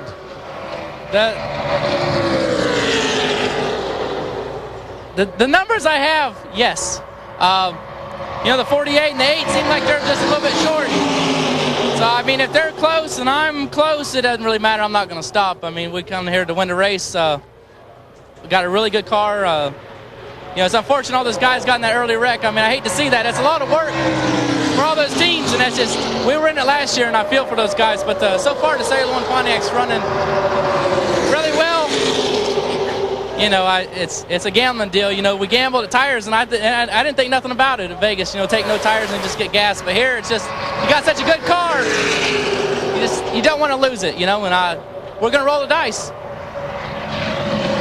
And I will say one thing, Daryl, you know, and I think Jeff Hammond had pointed this out a few laps ago. They have the pace, they've slowed the pace down a little bit. Yeah, and you see what's happening, too. That 20 and 4 car, they won't tolerate that. If there's any way, if they want to back off, they'll let them back off because they're going to go up there and take the lead. So they can't play too many games. It's not like everybody's on the same page. Especially if Bliss or... We got a car smoking here. Jason Schuler just got the black flag. I'm not sure it's for him. Yep, there it is. Okay. Yeah, he was just sitting there running in the 18th position. One of the cars that definitely dodged the big wreck earlier. Well, what I was going to say about Bliss and Wallace is if they got fuel to make it to the end, those guys want to start playing games, they'll blow right past them. That's what I'd do. So Schuler will come to pit road, and that will leave us 17 cars on the lead lap. 19 laps to go. This is quite a group. Point leader Todd Bodine and Johnny Sauter, whose cut tire triggered the 21 car pileup at lap 10. Now Derek Cope is running with them. That single file bunch. Those cars have been in good shape a couple of weeks ago at Bristol, but these guys are doing what they need to do. Every one of them's on a different lap, but they're doing what they need to do to maintain that minimum speed of 57 seconds where NASCAR won't bring them in. And two of those cars, the last two, are on the lead lap and running for position, Derek Cope and Larry Hollenbeck. And they're still pushing each other around. I mean, look at Todd up there wobbling all over the place. Car bent up, mat it and go on. But he's definitely doing what a points leader has to do, making as many laps as possible. 18 laps to go. We're going to take our final pit stop and then carry you through to the checkered flag. You're watching NASCAR on Fox, the Aaron's 312 at Talladega.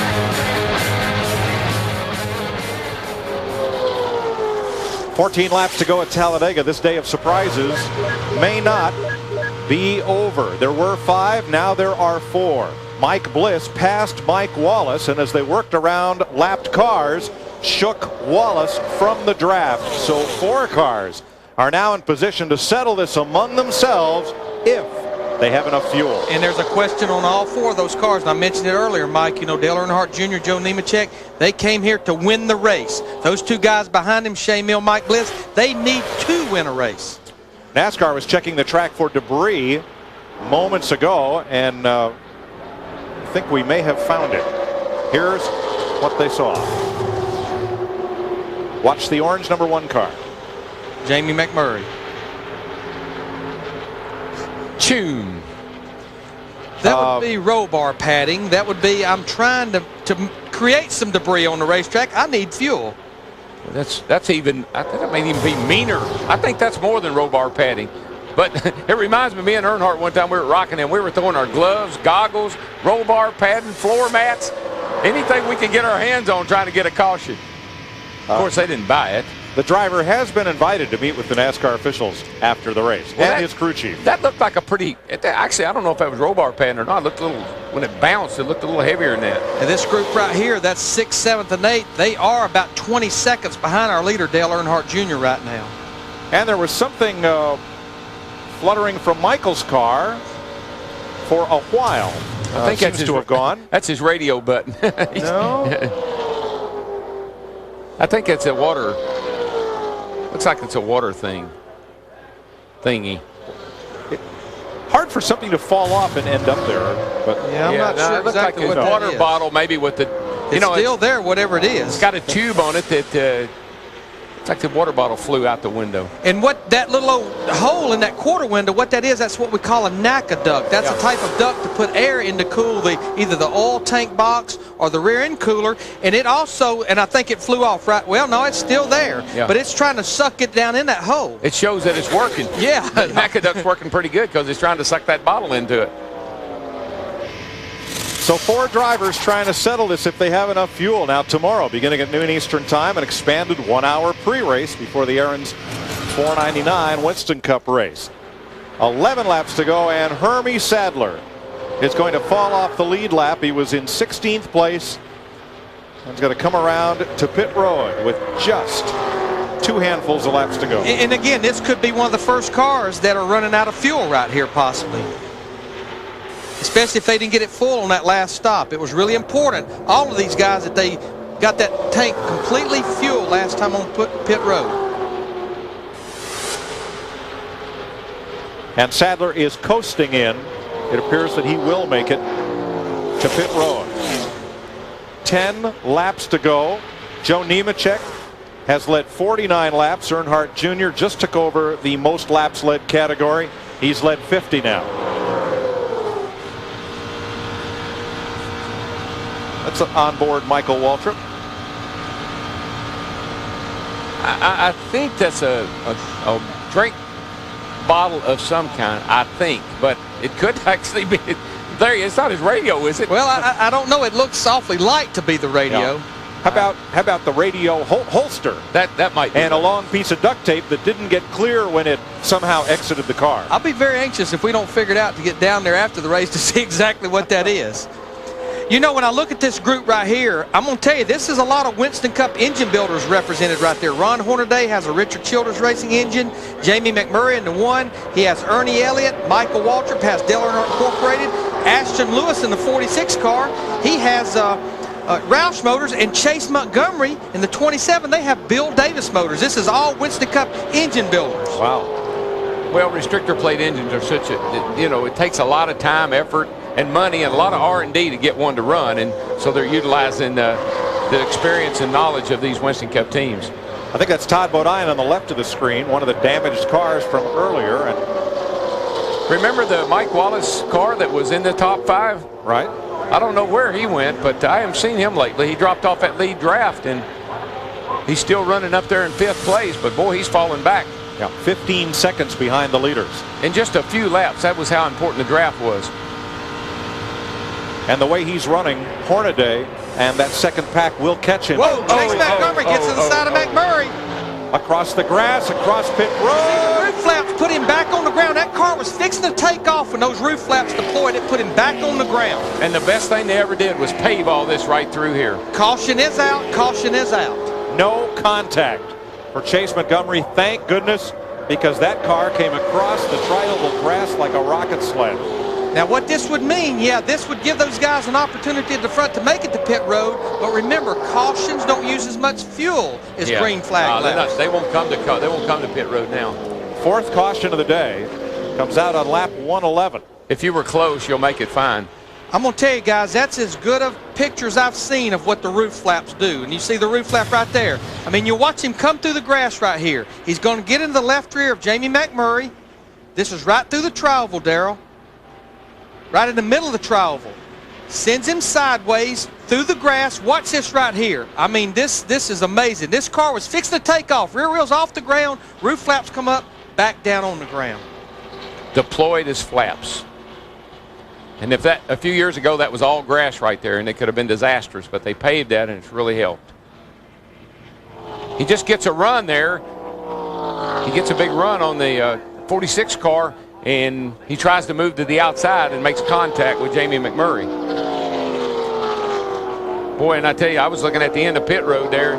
Thought he was going to catch the end of that wall, but stayed off of it. Now Montgomery is still on the lead lap, and NASCAR will open the pits for a quickie yellow. That means not just lead lap cars, but all cars are eligible to pit as soon as the pits open, and then we go back to green. Now Mike Wallace in the 4 car, you see a lot of damage to Chase Montgomery's car, but Mike Wallace in the 4 car, he was already on pit road, pitted early before it was open. What this will mean, he'll have to restart this race at the tail end of the longest line. And remember, within the 10 laps, it's a single file restart, lead lap cars only to the front. Yeah, the 27 car actually there got that damage from blowing that right front tire out trying to get back to the pits. So now, Larry, will Mike Wallace have to go to the tail end of the lead lap car since it's a single file restart, or all the way to the end? The longest line. Longest line, which would be the end of the whole thing. Now you see Mike Bliss in the 20 car. He comes to pit road, I'm sure, to get a little bit of fuel, Dick Berggren. They had planned on this. Tim Schutt knew that they couldn't make it all the way to the end. They got just enough gas to make it, and off he goes. 3.5 second stop for Mike Bliss. But I think one of the reasons, Darrell, Mike, that Mike Bliss came to pit road, remember, he runs all the races. He's chasing points. He's 10th in points. Dale Earnhardt Jr., Joe Nemechek, you heard Brian Patty say it, we came here to win the race. That's all we're here for.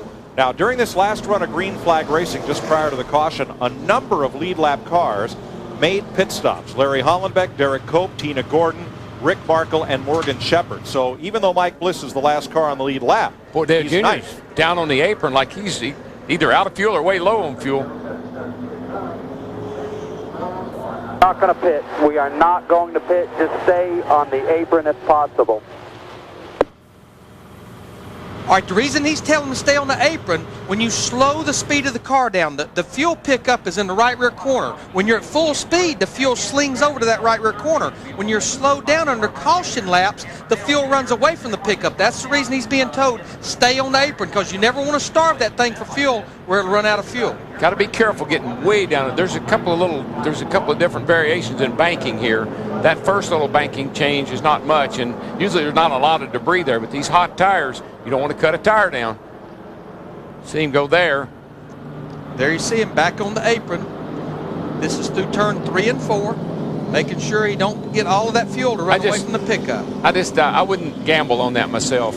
There's still enough banking there that even though he's not up on the high banks, he's still got enough bank there. It was on the bank, and you know, it had like an air pocket or something, so just make sure you clear it out good and you should be good to go. Darrell, I see Shane Mill in the 48 car running in third. The yellow car out back of Dale Earnhardt Jr. doing the same thing. Monkey see, monkey do. One more lap of caution, and then if we get the green, it would be with 4 laps to go.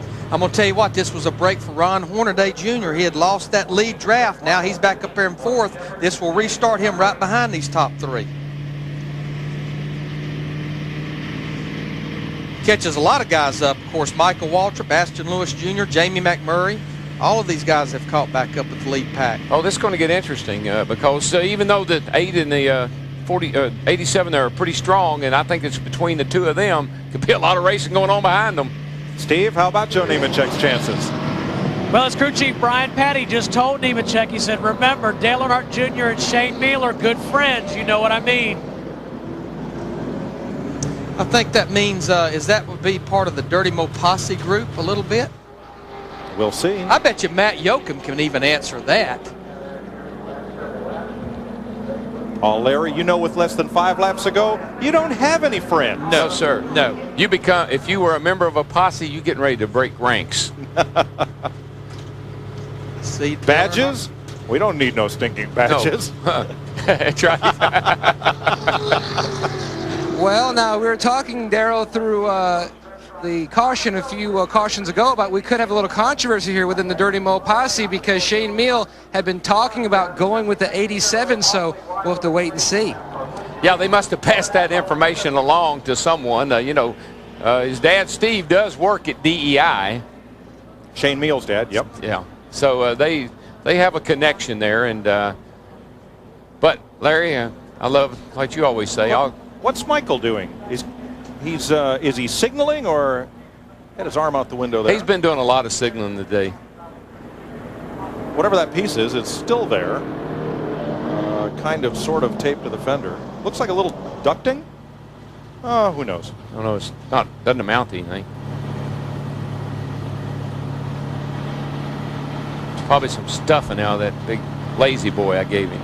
Yeah, it looked like a bit of air hose that would connect to one of those ducts. But be that as it may, Earnhardt Jr. leads Joe Nemechek, Shane Meal, and now Ron Hornaday and this man, Michael Waltrip, are in the mix as the pace car will pull off and will restart this race with 4 laps to go. Dale Earnhardt Jr. still on the apron, even through the final time through 3 and 4 before coming to take the green. Mike Wallace in the 4 car. We have 9 cars on the lead lap. Remember, he pitted before pit road was open, and he was having a hard time getting all the guys to go by him because, remember, he has to start at the tail end of the longest line. Michael Waltrip was checking the right rear of Ron Hornaday's car for damage, and you see Michael giving Hornaday a thumbs up that the car is okay. We run here a lot of times what we call an open gear. It only pulls off the right rear tire. And if you gas the thing a little bit, sometimes it'll spin that tire and give you a feeling that maybe it's false or flat. Give you a false feeling. Here we go. 4 laps to go. This time by. Ron Hornaday moves to the inside of Shane Meal in the 48. He blocks him all the way down to the yellow line, the out of bounds line. Well, he did. He put a heck of a block on him because Ron had a good run. Now he's trying to bump draft him right on past Nemechek, and they got a head of steam here. Something's going to have to give. These 3 cars here are coming hard on Dale Jr. Dale Jr. is blocking that bottom. You can't give up the bottom. And instead of pulling out, Nemechek gave him a push. Yeah, well, you just can't give up the bottom. If you do, you get hung out to dry. All those cars that are on the lead lap will go right by you. Dale Earnhardt Jr. here, look, he's moving to the high side. Remember, they're not completely up to speed right now, but boy, that group behind him, they get a run on him. That's not the place to be, Dale. Man, I would not have done that because I would be afraid that would be an invitation for everybody to go under me. And remember at Talladega, the start-finish line, not here as it is at Daytona. The finish line is way down here past the end of pit road. And Nemechek's in a dilemma. He's probably faster, but he doesn't want to go to the outside because he's afraid he'll get all those cars freight training by him. It all depends on who goes with him. If Meal would go with 87, he'd have a shot. Mike Bliss to the outside. He's got help. We know Bliss has got plenty of fuel now. One driver who doesn't, Ashton Lewis Jr. He's out of gas, coasting on the apron, turn 4. And he stopped. He stopped. We may get a caution. This could be the race. This will be the race right here. Not enough time for a red flag. Caution will be out. I don't think Nemechek can do anything with Dale Jr. down here to the start-finish line. As long as he hugs the bottom. Nobody's close enough to help him. Earnhardt Jr. brings them around through the tri-oval. Nemechek looking, but there is nowhere lower to go. 2 laps to go, but this will be the race. That'll be the race. Joe Nemechek comes across in 2nd, Shane Meal in 3rd, Ron Hornaday in 4th, Mike Bliss in 5th, but there is 2 laps to go, but Mike, that's not enough time to get this thing restarted. And for 11th, Morgan Shepherd beat Rick Markle to the line by about 2 feet. All right, now look, Dale Earnhardt Jr. on the apron. Regardless, he has to complete these last 2 laps. He has to be running when they cross the start-finish line in 2 times. No one knows that more than Mark Martin. No, and I ran out of gas on the last lap at Pocono and got to push in, and they put me to the end of the field. You can't assist a car on the last lap. Any other lap, you can push it back to the pits, but on the last lap, can't get any help. I bet you they'll all be on the apron right now because they know it's not going to get restarted. Not worried about cutting the tire down, worried about running out of fuel. The Aaron's 312 has just become the 76 Fuels economy run. Balloon Foot Earnhardt Jr. right now trying to squeeze every drop of gas he can. The switch man. Toggle switch man. The toggle switch man. Leave it off. I'm in high gear and I'm coasting. Oh, it's okay, so just be aware of it just in case something happens. The pace car's on the banking almost by itself. Everybody's on the apron in 3 and 4, except for Mike Bliss. You mentioned it there. We know he has enough fuel. Yeah. Make them get back up. Else don't. Yeah. Make them get back up on the racetrack. And he'll have to complete 1 more lap after this time by. This will be for the white flag. You know, we've seen a lot of finishes like this at Daytona and Talladega. The one that comes to mind is Richard Petty's 200th win. Doug Hevra came at Daytona in the Pepsi 400, his 200th Winston Cup win. Doug Hevra. Losing oil pressure losing fuel pressure right here. Oh boy, 1 to go. Doug Hevron flipped in turn 1, and Richard battled Cale Yarborough to the caution flag. They bumped together. Richard got the win. Cale was angry and turned off into the garage the next time by. But he's got to make another 2.5 miles. You can see him wiggling back and forth. You heard him say, I've lost fuel pressure. I don't have all the fuel pressure. He'd probably like to go 2.5. He's got to go 2.6. Oh, yeah. This will be the longest lap of Dale Jr.'s life. See him wiggling back and forth just a little bit, making sure keeping fuel. Pushed over to that right rear corner. Joe Nemechek in 87 right behind him. Don't say nothing. Just get out there. Don't say a thing. They know it's not over until he makes it back to this start-finish line, and he's about 3/4 of a lap away. But Joe's not in any better shape. I mean, you know, they're both of them had the same problem. Shane Meal still running. Now you cannot pass. I got about 6 pounds. Oh, he's all right, 6 pounds. All right, buddy, just keep wiggling around. Get a good coast going. I know you can't pass the pace car, but do all you can. That's 6 pounds per square inch of fuel pressure. And Darrell, even at speed, you normally won't have about 7 or 7.5, right? Right. The only problem he has, if it did run out, he's not going fast enough to coast very far. Serpentine. Down to about 5. Down to about 5 pounds there at the end of the backstretch right here. See him wiggling it back and forth, continuing, trying to make sure fuel stays to that pickup. He's got about a mile to go. He's working. He's working it, isn't he? We've never had this much tension on a caution lap before, I don't think. He's making sure he don't pass that pace car. This is what you call don't beat yourself. That's the whole thing right here. He's got it won. Because every one of these guys had an opportunity a few laps to go to come top off with fuel. He's got it made now. I believe. Heck, he'll probably get up on the banking now. But if that car slows much below pace car speed, it's still running. He's fine. He's not going to get on that 18 degrees of banking. He can't pass the pace car, but he wants to stay right with it. Wiggling back and forth.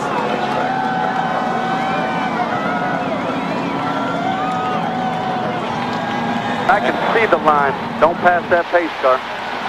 And Dale Earnhardt Jr. wins it with a last lap time of 2 minutes, 16 seconds. It may only been at 70 miles an hour, but it was pretty exciting. Joe Nemechek second, Shane Meal, Ron Hornaday, Mike Bliss, the top 5. Jamie McMurray, Michael Waltrip, Mike Wallace, Coy Gibbs, and Tina Gordon finishes 10th. Now we'll find out how much fuel he's really got. Yeah, now you can race around to victory lane. Does he have enough fuel? I need a push. He's out of gas. Guys run out of gas. He's out of gas. But he had just enough.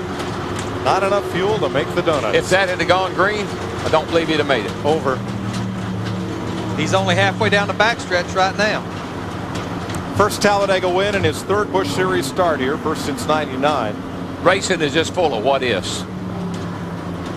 And here is Matt with a very relieved Kevin Mannion. And he's coming over here talking to Richie Gilmore. Well, he's out of gas. Yeah, he's out of gas. I just called to for a NASCAR official for a wrecker. So, well, how nervous were you? You've been drinking a lot of water today. Yeah, they say you smoke, you lose 10 years off your life. I don't know. Maybe I should start because my heart's going, and it was awesome. Just a great day for DEI. Jason Keller in the 57 car now. He can push him now. Yeah, it's once legal. the race is with, that's fine. You just can't do it. And he's already got. I don't think he's going to hurt his car. Yeah. Jason's already been torn up once today. Junior's a two-time champion of this NASCAR Busch Series, 98 and 99. This is his 17th victory in his 78th start. And here's the reaction of the crew when the caution came out for the stalled car. Oh, yeah. And Joe Nemechek's wife, Andrea, at the same time, and Michael Waltrip's crew, as they learn the cautions out. Andrea Nemechek would like to win that race. Got her $25,000 back from last week. Dale Earnhardt Jr. will coast into Talladega's victory lane, and we'll be there with him after this. Fox welcomes you back live. There he is, the winner of today's Aaron's 312, Dale Earnhardt Jr. One of the fastest tracks, but one of the slowest finishes as he needs a ride in from running out of fuel. The Aaron's 312 post-race show brought to you by Aaron's Sales and Lease Ownership. Let Aaron's drive your dreams home today. He needed a few dreams with some help towards the end. Let's check the official results. Dale Earnhardt Jr. on top, holding off Joe Nemechek. Ron Hornaday, a terrific finish. The rookie Coy Gibbs finishing in the top 10. Yes, it is. And how about top 10 right there? How about Tina Gordon right there? No practice yesterday because she lost an engine before the final practice. Came back, finished 10th. Great run for her. The question, if we hadn't gone under caution, Jeff Hammond, would Dale Earnhardt Jr. have been able to hang on? Hey, wouldas, couldas, and shouldas, my friend. He's in victory lane. He will never know that answer for sure. And had the hold off at the end with that pace car. It's a good thing that he didn't have any intent to pass the pace car. We might have had some controversy. Let's check in with Steve Burns, who's standing by with the second place finish. Steve? With Joe Nemechek. Chris, two questions. Could you run to the end on gas, and could you have beaten Dale Earnhardt Jr.? We're good to go to the end, and he wasn't going to be able to make it. You know, when I was behind him, drafting with him, I was conserving a lot of gas. And, I mean, we were staying on the track. I had tons of fuel pressure. We're good to go. It's a tough day. You know, our Cellular One Nortel Networks Pontiac run good, unloaded fast, sat on the pole. I got a car to go to Daytona. Yeah, I got to thank everybody that supports this precision gear. Just everybody. I mean, it was a good day, and I thought I had the fastest car. When I was behind Junior, I had to keep backing off because I couldn't get everything lined up right to make the move, and just needed 2 more laps. All right, thanks, Joe. Let's go to Dick. Dale Earnhardt Jr. just climbing out of his race car. When we think about Talladega, we think about big packs and high speed for intensity. How intense were those last couple laps under caution as you were thinking about maybe running out of fuel? Yeah, that was pretty bad there. I really, was pretty worried. And the car did really run out of gas. I mean, it was still running when I crossed the finish line, but right after that, it was out. And tough deal. I don't know, if it had went green, I doubt we'd have made it. I don't know if several of us would have. The crowd was absolutely with you. Could you hear the crowd as you came around in those last lap or two? No, but you can see them. I mean, you can see everybody really excited for the finish of the race. But it's a shame we couldn't run to the green. But, again, we ran out past the finish line. I don't know if the centrifugal force of going around the corner would have pushed more gas up into the pickup, but I doubt it. We'd have probably run out. But so we're real lucky today, but we had a good car anyways. Undefeated this year. Congratulations. Let's go to Jeannie. And we're moving into round 4 today. I guess ignorance is bliss at some times, because he told me that you were just told to save fuel. You didn't really know what that meant. So you didn't know going around there, so you were comfortable. Well, when you're wide open, how do you save fuel? And I'm pulling them around there, and they're after me, so do I follow behind them. It's just one of them things. We knew we had enough. We just didn't want to make sure we wanted to do that. But the AC Delco car ran great. All the guys back in the shop, thanks. Great job on the bodies. The motor shop, RCR. I got to thank everybody. Richard and Judy. it's cool. I mean, we had a lot of fun today. We had to stay on the big one. We did that, but we lost the draft that one time. The one car and myself were sort of racing side by side, and we needed that yellow. Once we caught up, then we didn't. We needed that. We didn't need that last yellow. We could have ran good. But I got to say hi to my wife, Lynn. We'll be home here tonight. Make sure you pat yourself on the back. Great job after the block on the restart. Matt? Just had to ride this thing. Well, Shane Meal, back-to-back thirds. You had everything working today, but especially coming from the back. When did you run out of gas? I ran out of gas about the middle where the flag stand would be at Daytona. So it was just lucky day for us, man. We had this lucky penny and stuff, 1948. Actually, it's a nickel. I don't know what I'm talking about. But, you know, I just want to thank everybody with Gould's Pump, Dark Dogs, Thomas Automotive family for helping us and doing everything they can do. We're fighting now to go to race, and that was a pretty good points day for us, but coming last, finish third at Talladega is pretty impressive. Now, it got a little wild there near the end. Now, you were going to break from the Dirty Mo Posse tradition and not go with Junior. What was up with that? No, I don't know. Now, that's what somebody else thought. I was going with Junior no matter what. Now, that's what Darrell said. He said, for sure, he knows that's what you would do. No way. I'm going with Junior no matter what, you know. Nobody can pass anybody. They really need to do something about spring rules or something, get it back where you can pass, so. But I'm happy to run third. I couldn't be mad. I'm glad Dale Jr. won and Chance too, and that's a new team. So he was trying to get you to push him?